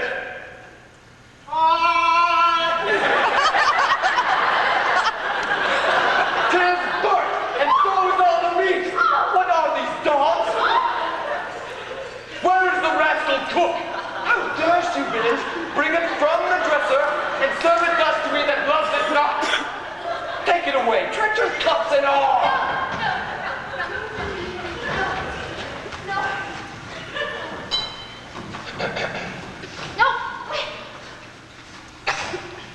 You heedless joltheads! You unmannered slaves! Take it away! What? Do you call me? I'll deal with you straight!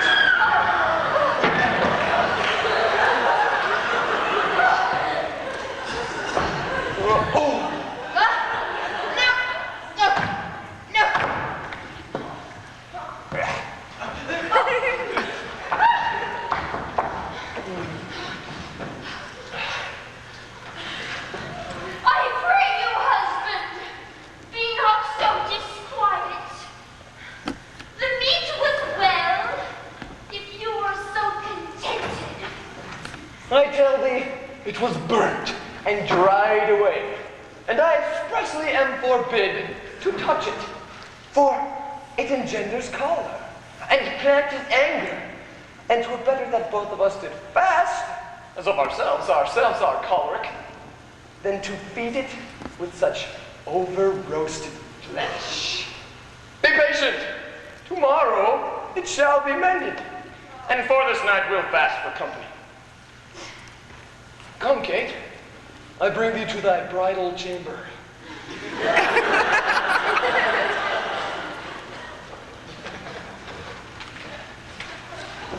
Peter! He's killed us in her own humor.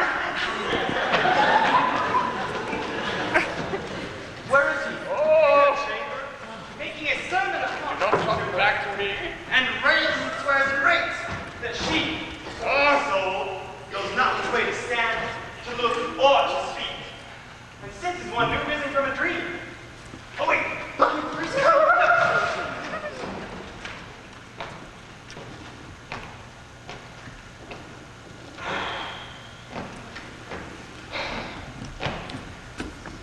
Thus have I politically begun my reign, and 'tis my hope to end successfully. My falcon now is sharp and passing empty, and till she stoop, she must not be full gorged, for then she'll ne'er look upon her lure. Another way I have to man my haggard, to make her calm, and know her keeper's call, and to watch her, as we watch these kites, that bait and beat and will not be obedient.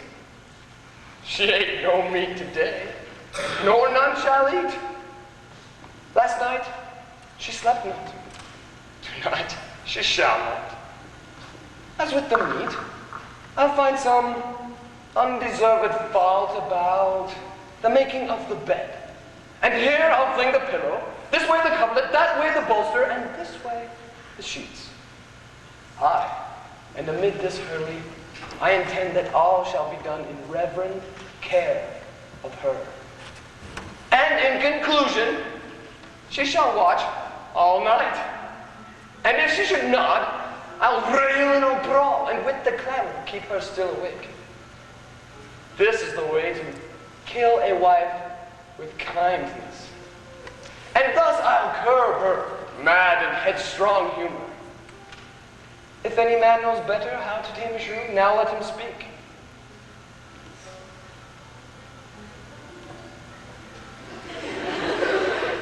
'Tis charity to shoot.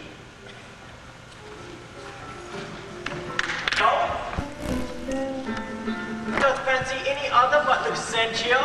I tell you, sir, she bears me fair in hand. Sir, to satisfy you in what I have said, stand by and mark the manner of his teaching. Now, mistress, profit from what you read.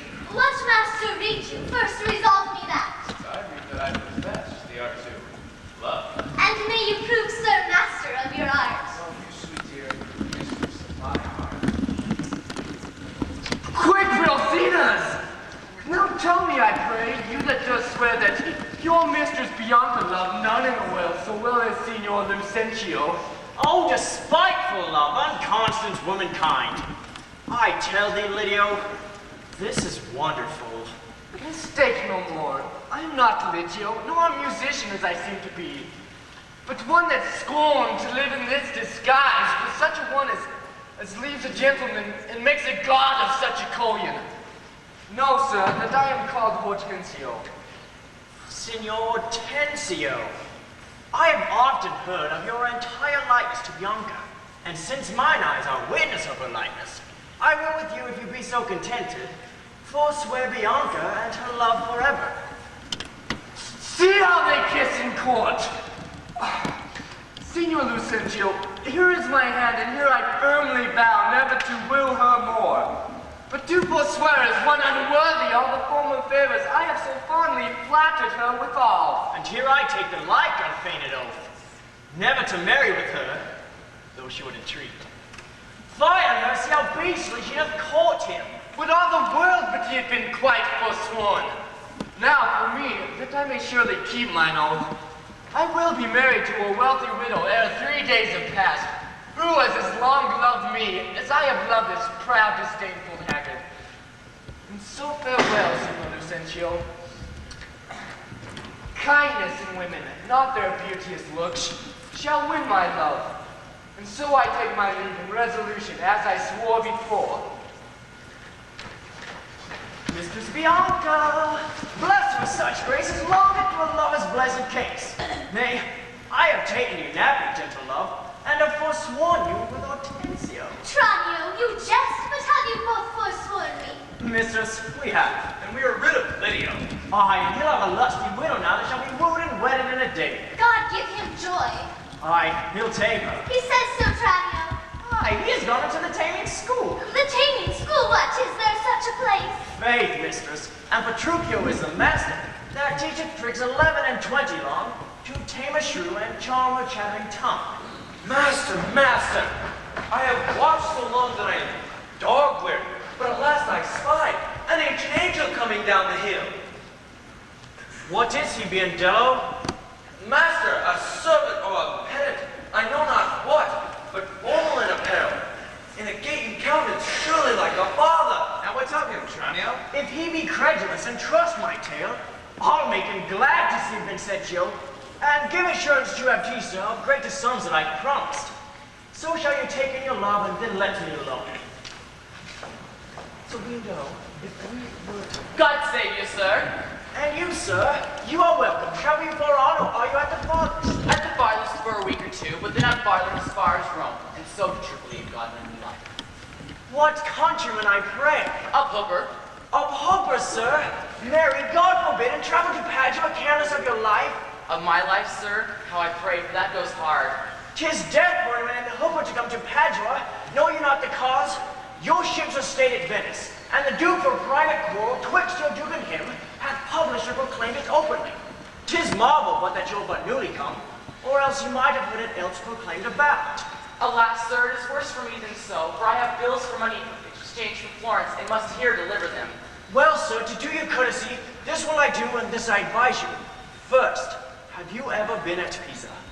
Aye, sir, Pisa have I often been. Pisa renowned for brave citizens. Among them know you one Vincentio?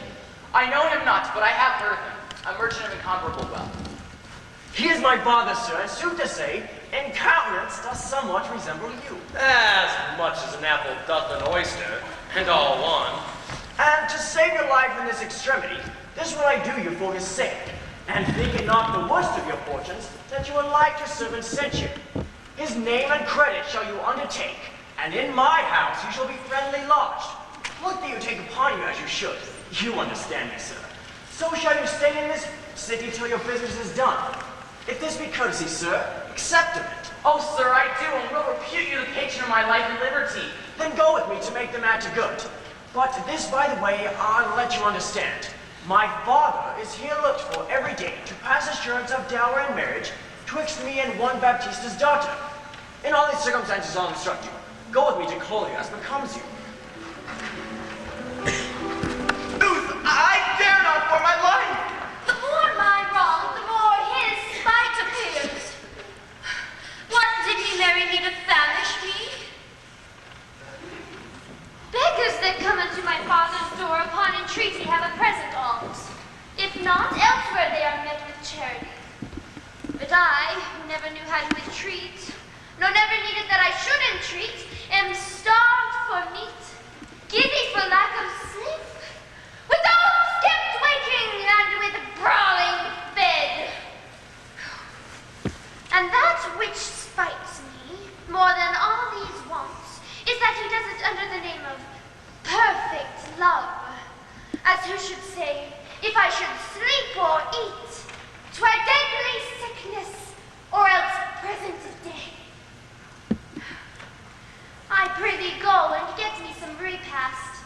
I care not what, so long it be wholesome food. What say you to a neat foot? Oh, 'tis passing good. I prithee let me have it. Oh, no! Oh, I fear 'tis too choleric a meat. How say you to a fat tripe, finely broiled? Oh, I like it well. Good Gremio, fetch it me. Oh, no. I fear 'tis too choleric a meat. What say you to a piece of beef and mustard? A dish that I do love to feed upon. Oh, aye, but the mustard is too hot a little. Why then the beef and let the mustard rest? Nay, then I will not. You shall have the beef and mustard, or you will get no beef from me. Then both or one or anything thou wilt. Why then the mustard without the beef? Go, get thee gone, thou false deluding slave, that feedest me with the very name of meat. Sorrow on the back of you and try thus upon my misery. Get thee gone, I say.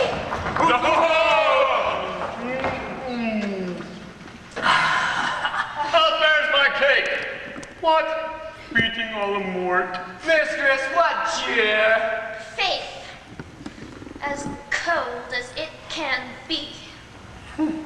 Pluck up thy spirit. Look cheerfully on me. Thou seest how diligent I am to dress thy meat myself and bring it thee.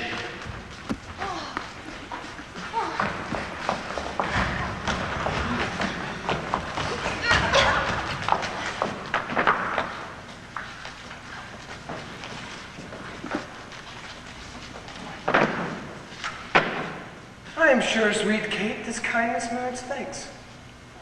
What? Not a word? Nay, then thou likest it not, and all my pains is sorted to no proof. Take away this dish.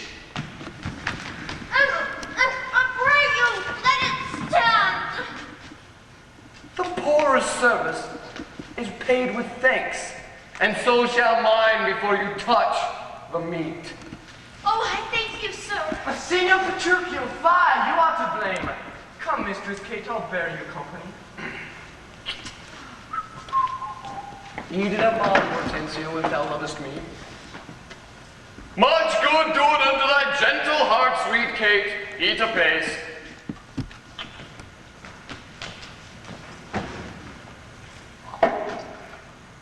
And now, my honey love, will we return unto your fathers and revel it as bravely as the best, with silken coats and caps, and golden rings, with ruffs and tufts and farthingales and things, with scarves and fans, and double chest of bravery, with amber bracelets, beads, and all this knavery.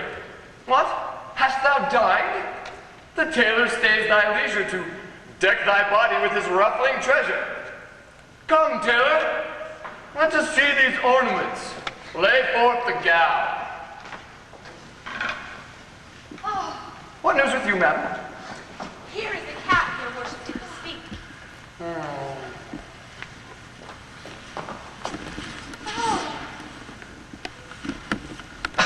Why, this was molded on a porringer. A velvet dish. Fine, 'tis lewd and filthy. 'Tis a cockle or a walnut shell. A knack. A toy. A trick. A baby's cap. I like it not. Come, let me have a bigger. I'll have no bigger. That did fit the time. And gentlewomen wear such caps as those. When you are gentle, you shall have one too. And not till then. That will not be in haste. Why, sir, I trust I may have leave to speak. And speak I will. I am no child, no babe.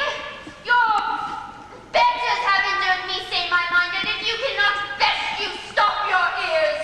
My tongue will tell the anger of my heart, or else my heart concealing it will break. And rather than it shall, I will be free, even to the uttermost as I please in words. Why? Thou sayest true. It is a paltry cap, a custard coffin, a bauble, a silken pie. I love thee well, and that thou likest it not. Love me or love me not. I liked the cap, and it I will have, or I will have none.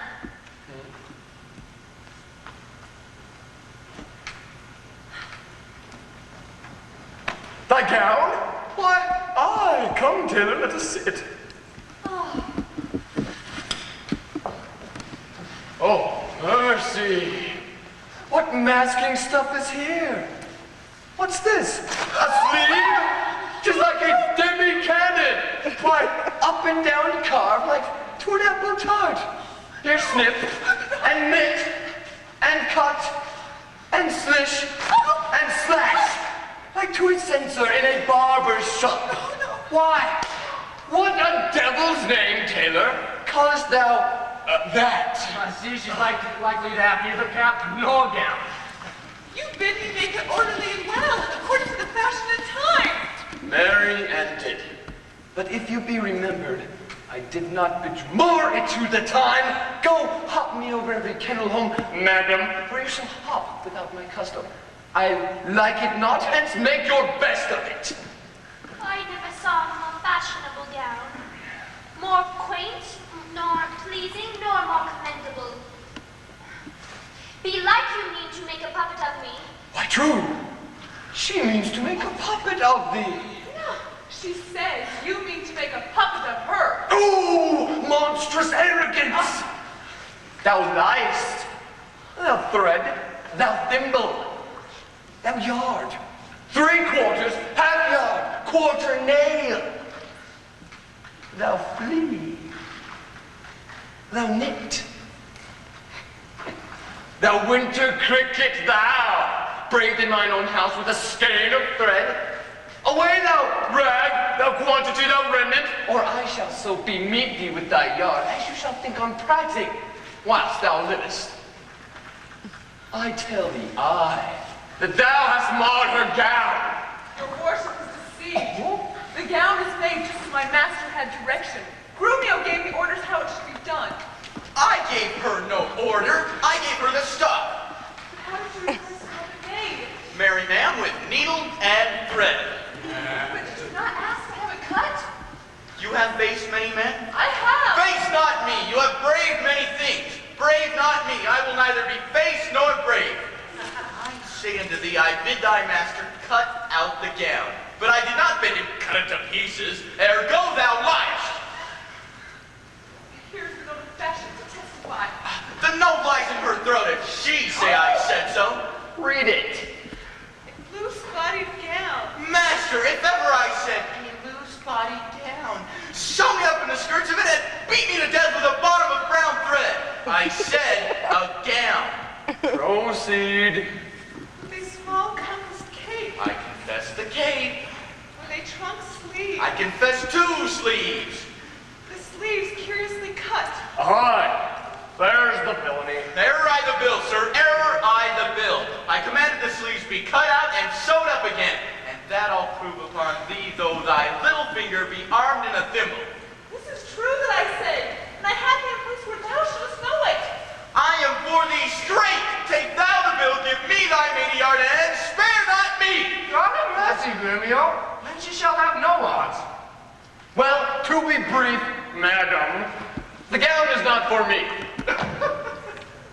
You are rather right, sir. 'Tis for my mistress. Go. Take it up into thy master's use. Take up my mistress's gown into thy master's use? What you concede in that? Why, the conceit is deeper than you think for, sir. Oh, take up my mistress's gown into my master's use? Oh, fine. Oh, Hortensio, say thou wilt see the tailor paid. Away with it! Be gone and say no more. Tailor, I'll pay thee for the gown tomorrow. Take no unkindness of his hasty words. Away, I say, commend thee to thy master. And now, my fair sweet Kate, we will return unto your fathers, even in these honest mean habiliments. Our purses shall be proud, our garments full, for 'tis the mind that makes the body rich. And as the sun breaks through the darkest clouds, so honor appeareth in the meanest habit. What? Is the jay more precious than the lark, because his feathers are more beautiful? Or is the adder better than the eel, because his painted skin does content the eye? Nay, good sweet Kate, and neither shalt thou be the worse for this poor furniture and mean array. If thou countest it shame, lay it on me. And therefore, frolic. We will henceforthwith to feast and sport us at thy father's house. Sir, bring my men hither, and we'll straight to her, and bring our horses unto Longwain End. There will we mount, and thither walk on foot. Let's see. 'Tis now some 7 o'clock, and we shall well be there by dinner time. I dare assure you, sir, 'tis almost 2, and 'twill be supper time ere you come there. It shall be 7 ere I go to horse. Look what I say, or do, or think to do. You are still crossing it. Sirs, let it alone. I will not go today, and ere I do, it shall be what o'clock I say it is. Why, so this gallant will command the sun. The extravagant house. Please it you that I call? What else? And by perceived, Senior Baptista may remember me, near 20 years ago in Genoa, where we were lodgers at the Pegasus. 'Tis well, and holds on in any case with such austerity as longeth to a father. I warrant you, but sir, here comes your boy, Torget your school. You're not Tim. Sir Obiendello, do your duty thoroughly, I advise you. Imagine 'twere the right Lucentio. Touch, fear me not. But hast thou done thy errand to Baptista? I told him that your father was in Venice, and that you looked for him this day in Padua. Thou art a tall fellow. Hold me that to drink. So here comes Baptista, set your countenance. Signor Baptista, you are happily met. Here is a gentleman I have told you of. I pray stand good father to me now, and give me Bianca for my patrimony. Soft son, sir, by your leave, having come to Padua to gather in some debts, My son Lucentio made me acquainted with a weighty cause of love between your daughter and yourself. And for the good report I hear of you, and for the love he beareth to your daughter, and she to him, to stay you not too long, I am content in a good father's care to have him matched. And if you please to like him no worse than I, upon some agreement, me shall you find ready and willing, with one consent to have her so bestowed. For curious in your Baptista, I cannot be with you. Sir, pardon me what I have to say. Your plainness and your shortness please me well. Right true, it is your son Lucentio here doth love my daughter, and she loveth him, or both dissemble deeply their affections. And therefore, if you say no more than this, that's like a father you will deal with him, and pass my daughter sufficient doubt. The match is made and all is done. Your son shall have my daughter with consent. I thank you, sir. Where then do you know we be best abide and such assurance taken as with either part's agreement stand? Not in my house, Lucentio, for you know, pitchers have ears, and I have many servants. Besides, old Gremio is hearkening still, and happily we might be interrupted. Then at my lodging, and is like you, there doth my father lie, and there this night will pass business privately and well. Send for your daughter by your servant here. My boy shall fetch the Shrew near presently. The worst is this, that at so slender moment, you are like to have a thin and slender pittance. It likes me well. Cambio, hie you home and bid Bianca make her ready straight. And, if you will, tell her what hath happened. Lucentio's father is arrived in Padua, and how she's like to be Lucentio's wife. I pray the gods she may, with all my heart. Dally not with the gods, but get thee gone. Signor Baptista, shall I lead the way? One mess is like to be your cheer. Come, sir, we will better it in Pisa. I follow you.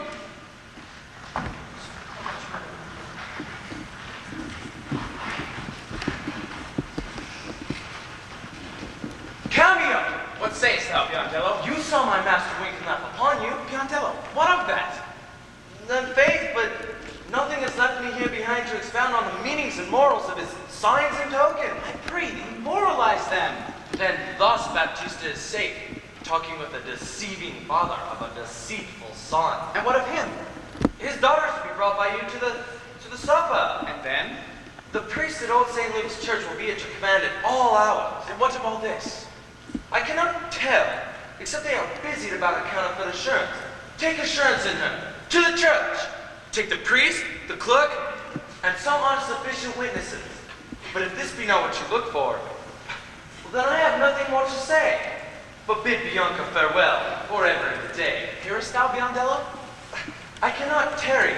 I knew a wench married in the afternoon that went to the garden for some parsley to stuff a rabbit. So adieu, sir. My master has appointed me go to the church and bid the priest be ready you come, against you come with your appendix. I may, and will, if she be so contented. She will be pleased, then. Wherefore should I doubt? Hap what hap may, I'll roundly go about her. It shall go hard, and Cambio go without her. Come on. Come on. Once more towards our fathers. My, how bright and goodly shines the moon. The moon? The sun, it is not moonlight now. I say it is the moon that shines so brightly. I know another sun that shines so bright. Now by my mother's son, and that's myself. It shall be moon, or stars, or what I list, or ere I journey to your fathers. Go on, fetch the horses back, evermore crossed and crossed, nothing but crossed. Say as he says, or we shall never go. Forward, I pray, since we have come so far, and be it moon or sun, or what you please, and if you please to call it a rush candle, henceforth I vow it shall be so for me. I say it is the moon. I know it is the moon. Then you lie. It is the blessed sun. Then the God be blessed, it is the blessed sun. But sun it is not, when you say it is not. And the moon changes even under your eyes. What you will have it named?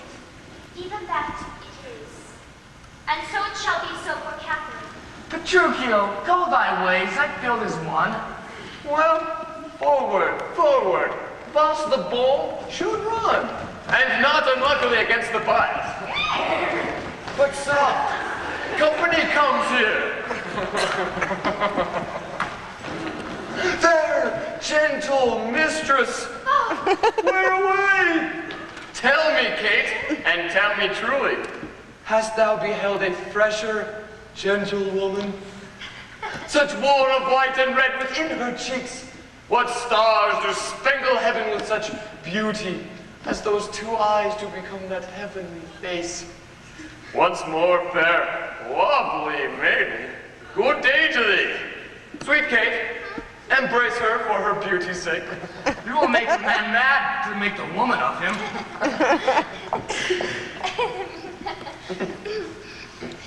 Young, budding, virgin, fair and fresh and sweet. Whither away, or where is thy abode?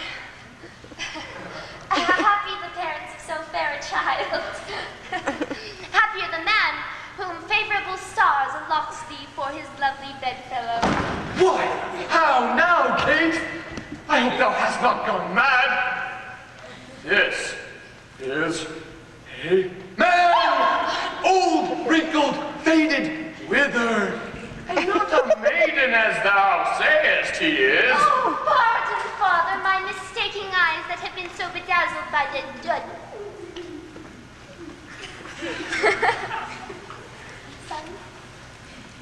Son. Yes! Everything I look on seemeth agreed. Now I perceive thou art a reverend father. Pardon, I pray thee, for my mad mistaking. Do good, old Grandshire, and withal make known which way thou travelest. If along with us, we shall be joyful of thy company. Fair sir, and thou, merry mistress, that with your strange encounter hath much amazed me. My name is called Lucentio, my dwelling Pisa, and bound am I to Padua there to visit a son of mine which long I have not seen. What is his name? Lucentio, gentle sir. Happily met, and happier for thy son. And now by law, as well as reverend age, I may entitle thee my loving father. The sister to my wife, this gentlewoman, thy son by this hath married. Wonder not, nor be not grieved. He is of good estate, her dowry wealth, and of worthy birth, a spouse for any noble gentleman. Let me embrace with old Lucentio, and wonder we to see thy son, who will upon thy arrival be full joyous. But is this true? Or else it is your pleasure, like pleasant travelers, to break a jest upon the company you overtake? I do assure thee, father, so it is. Come, and see the truth hereof, for our first merriment hath made thee jealous.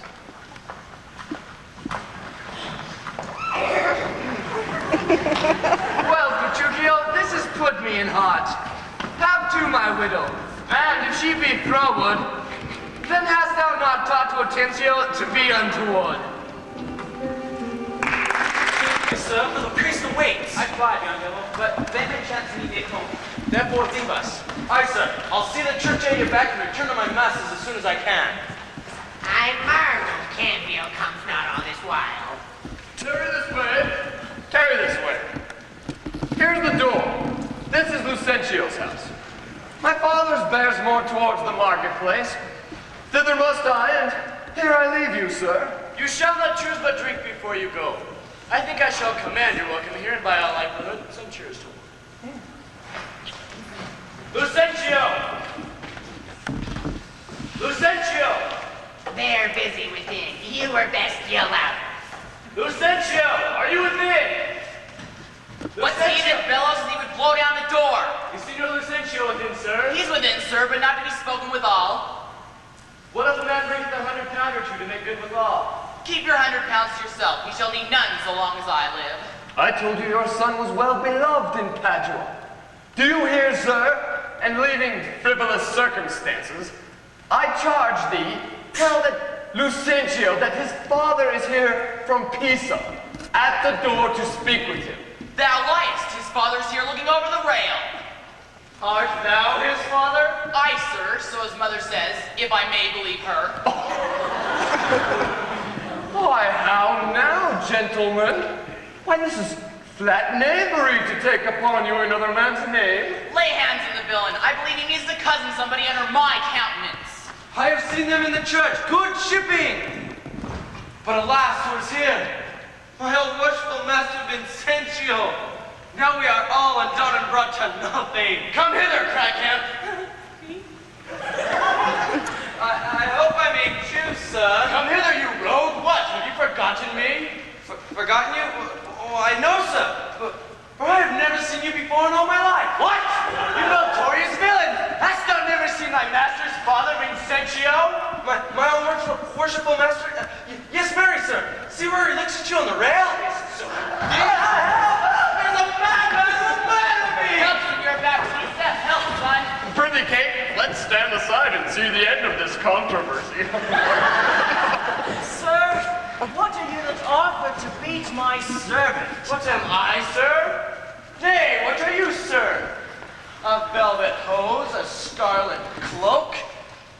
I am undone, I am undone! While I play the good husband at home, my son and my servant spend all at the university. How now? What's the matter? What, is the man lunatic? Sir, you seem a sober ancient gentleman by your habit, but your words show you're a madman. Why, sir, what cerns it you that I wear pearl and gold? I think my good father I'm able to maintain it. Thy father? Oh, villain, he is a sailmaker in Bergamo. You mistake, sir. You mistake, sir. Pray, what do you think is his name? His name? As if I knew not his name. I brought him up ever since he's 3 years old, and his name is Tranio. Away, away, madass. His name is Lucentio, and he is mine only son, heir to the lands of me, Senor Lucentio. Lucentio? Oh, he hath murdered his master! Lay hold on him, I charge you in the Duke's name. Oh, thou villain, tell me, thou villain, where is my son Lucentio?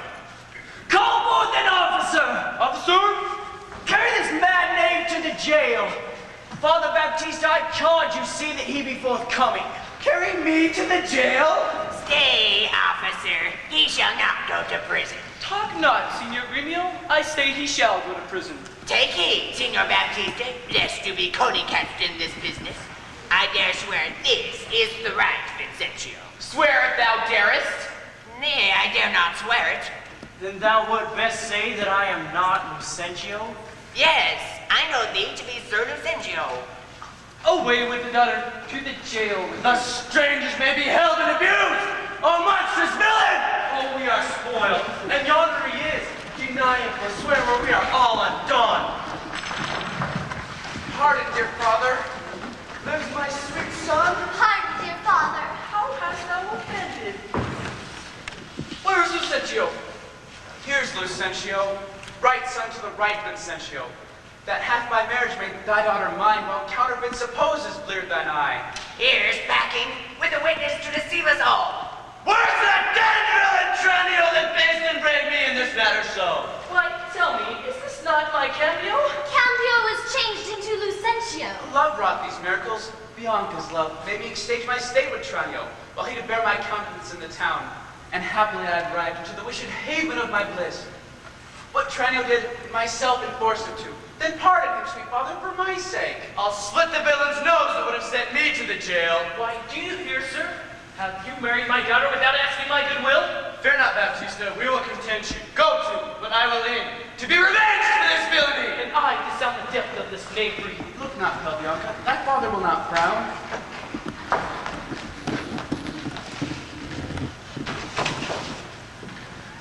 My cake is dough, but I'll in among the rest, out of hope of all, but my share of the feast. Husband, let's follow to see the entrance.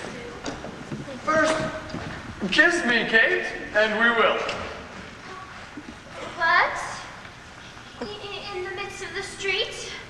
What? Art thou ashamed of me? No, sir, heaven forbid, but ashamed to kiss. Then home again! Come, Sarah, let's away. Nay, I will give thee a kiss.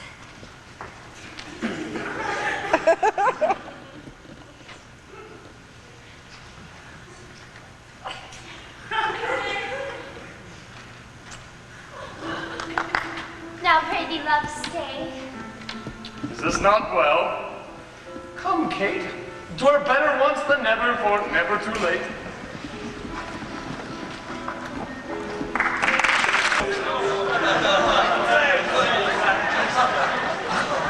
At last, go long, our jarring notes agree, and time it is when raging war is done, to smile at scapes and perils overblown. My fair Bianca, bid my father welcome, and I with self-same kindness welcome thine. Brother Petruchio, sister Katherine, and thou Hortensio with thy loving widow, feast with the best, and welcome to my house. My banquet is to close our stomachs up after great good cheer. Pray you sit down, for now we sit and chat as well as eat. Nothing but sit and eat and eat. Padua affords Petruchio. Padua affords nothing but what is kind. For both our sakes, I would that wood were true. How? For my life? Hortensio fears his widow. Then never trust me if I be afeard. You are very sensible, and yet you miss my sense. I mean, Hortensio is afeard of you. He that is giddy thinks the world turns round. Roundly replied. Mistress, how mean you that? Your husband, being troubled by a shrew, measures my husband's sorrow by his woe. And now you know my meaning. A very mean meaning. Right. I mean you. I am meaning indeed. Respecting you.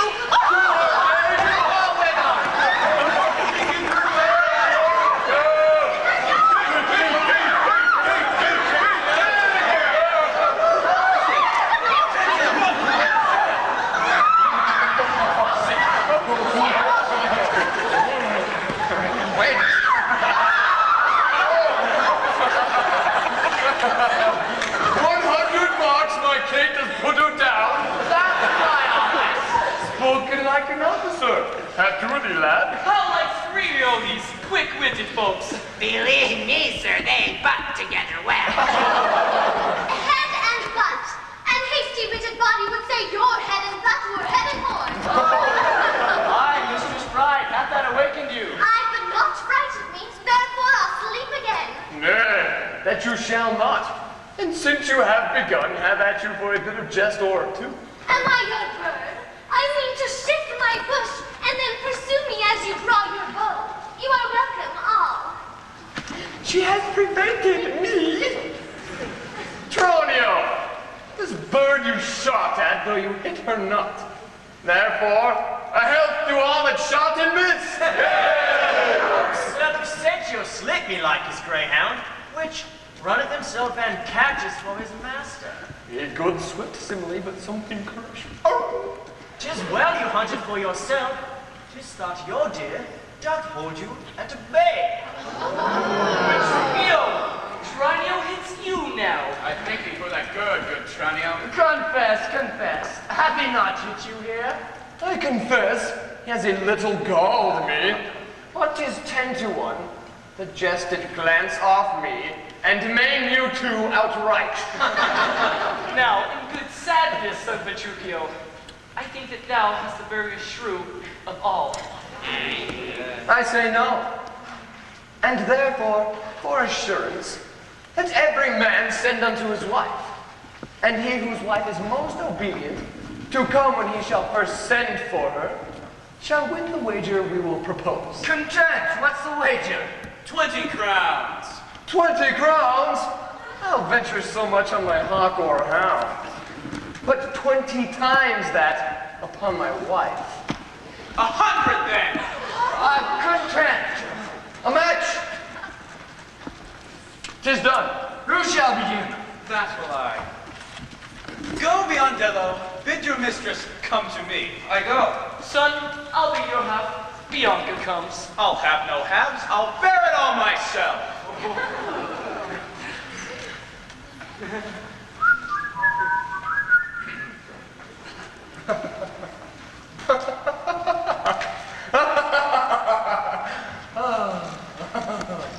How now? What news? My mistress says she is busy and she cannot come. How? Is that an answer? She cannot come. Aye, and a kind one too. Pray God, sir, your wife said you not a worse. I hope better. Sirrah, Bianca, go forth and entreat my wife to come to me forthwith. Oh, how entreat her if she needs be come. I am afraid, sir. Do what you can, yours will not be entreated. Now, where's my wife? My mistress sends word that she is busy and that you have some friendly jest in hand. She will not come. She bids you come to her.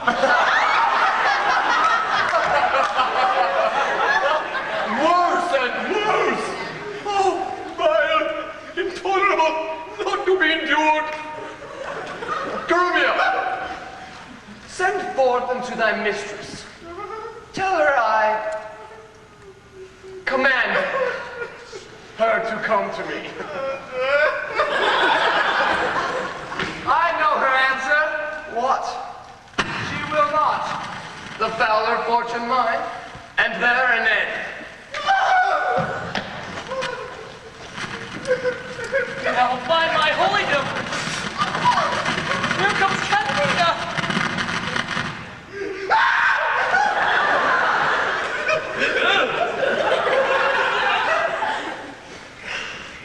What is your will, sir, that you send for me?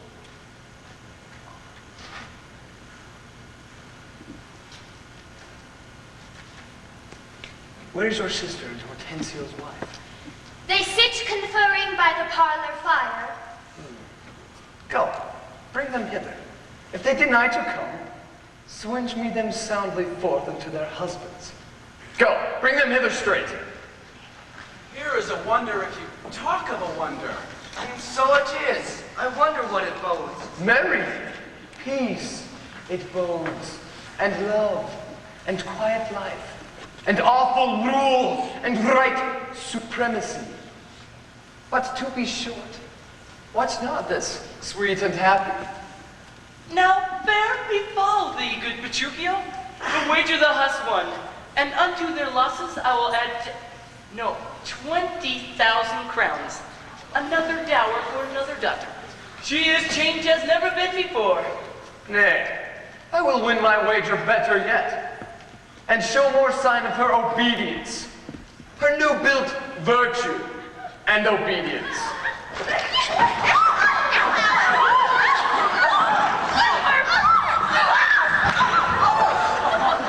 See how she comes with your froward wives as prisoner to her womanly persuasion? Katherine, that cap becomes you not. Off with that bauble.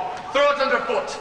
Oh, Lord, let me never have such cause to sigh until I be brought to such a silly pass. By what a foolish duty call you this? I would your duty were as foolish too. The wisdom of your duty, fair Bianca, hath cost me 100 crowns since supper time. The more fool you for laying on my duty. Katherine, I charge thee, tell these headstrong women what duty they do owe their lords and husbands. Come, you're mocking. We will have no telling. Come on, and first begin with her. She shall not. I say she shall. And first begin with her.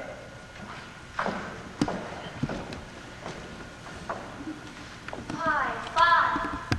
Unknit that threatening, unkind brow, and dart not scornful glances from those eyes to wound thy lord, thy king, thy governor. It blots thy beauty as frost do bite weeds, confounds thy fame as whirlwind shake fair buds, and is in no sense meet or amiable.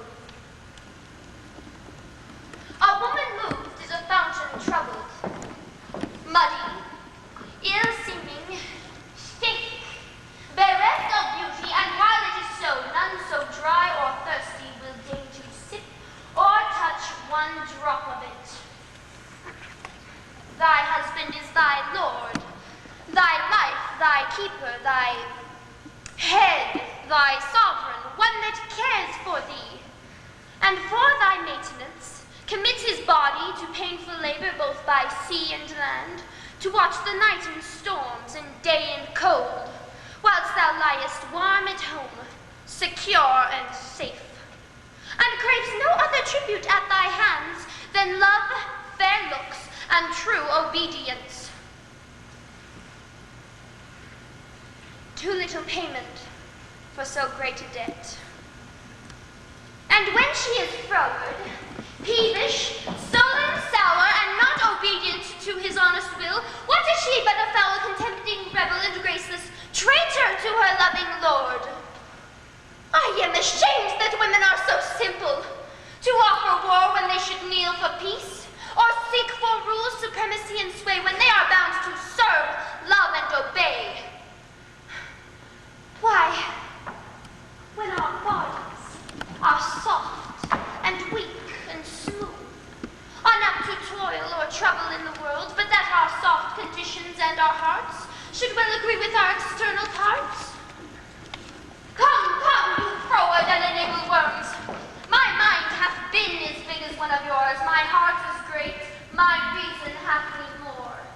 To bandy word for word and frown for frown, but now I see our lances are but straws, our strength is weak, our weakness past compare, that seemeth to be most we indeed least are. Then, veil your stomachs, for it is no boot, and place your hands below your husband's foot, in token of which duty, if ye please, my hand is ready. May it do him ease.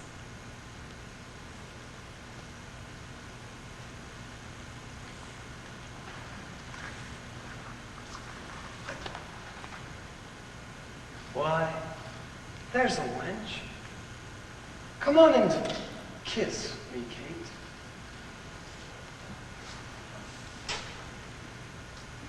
Well, go thy ways, old lad, for thou shalt have.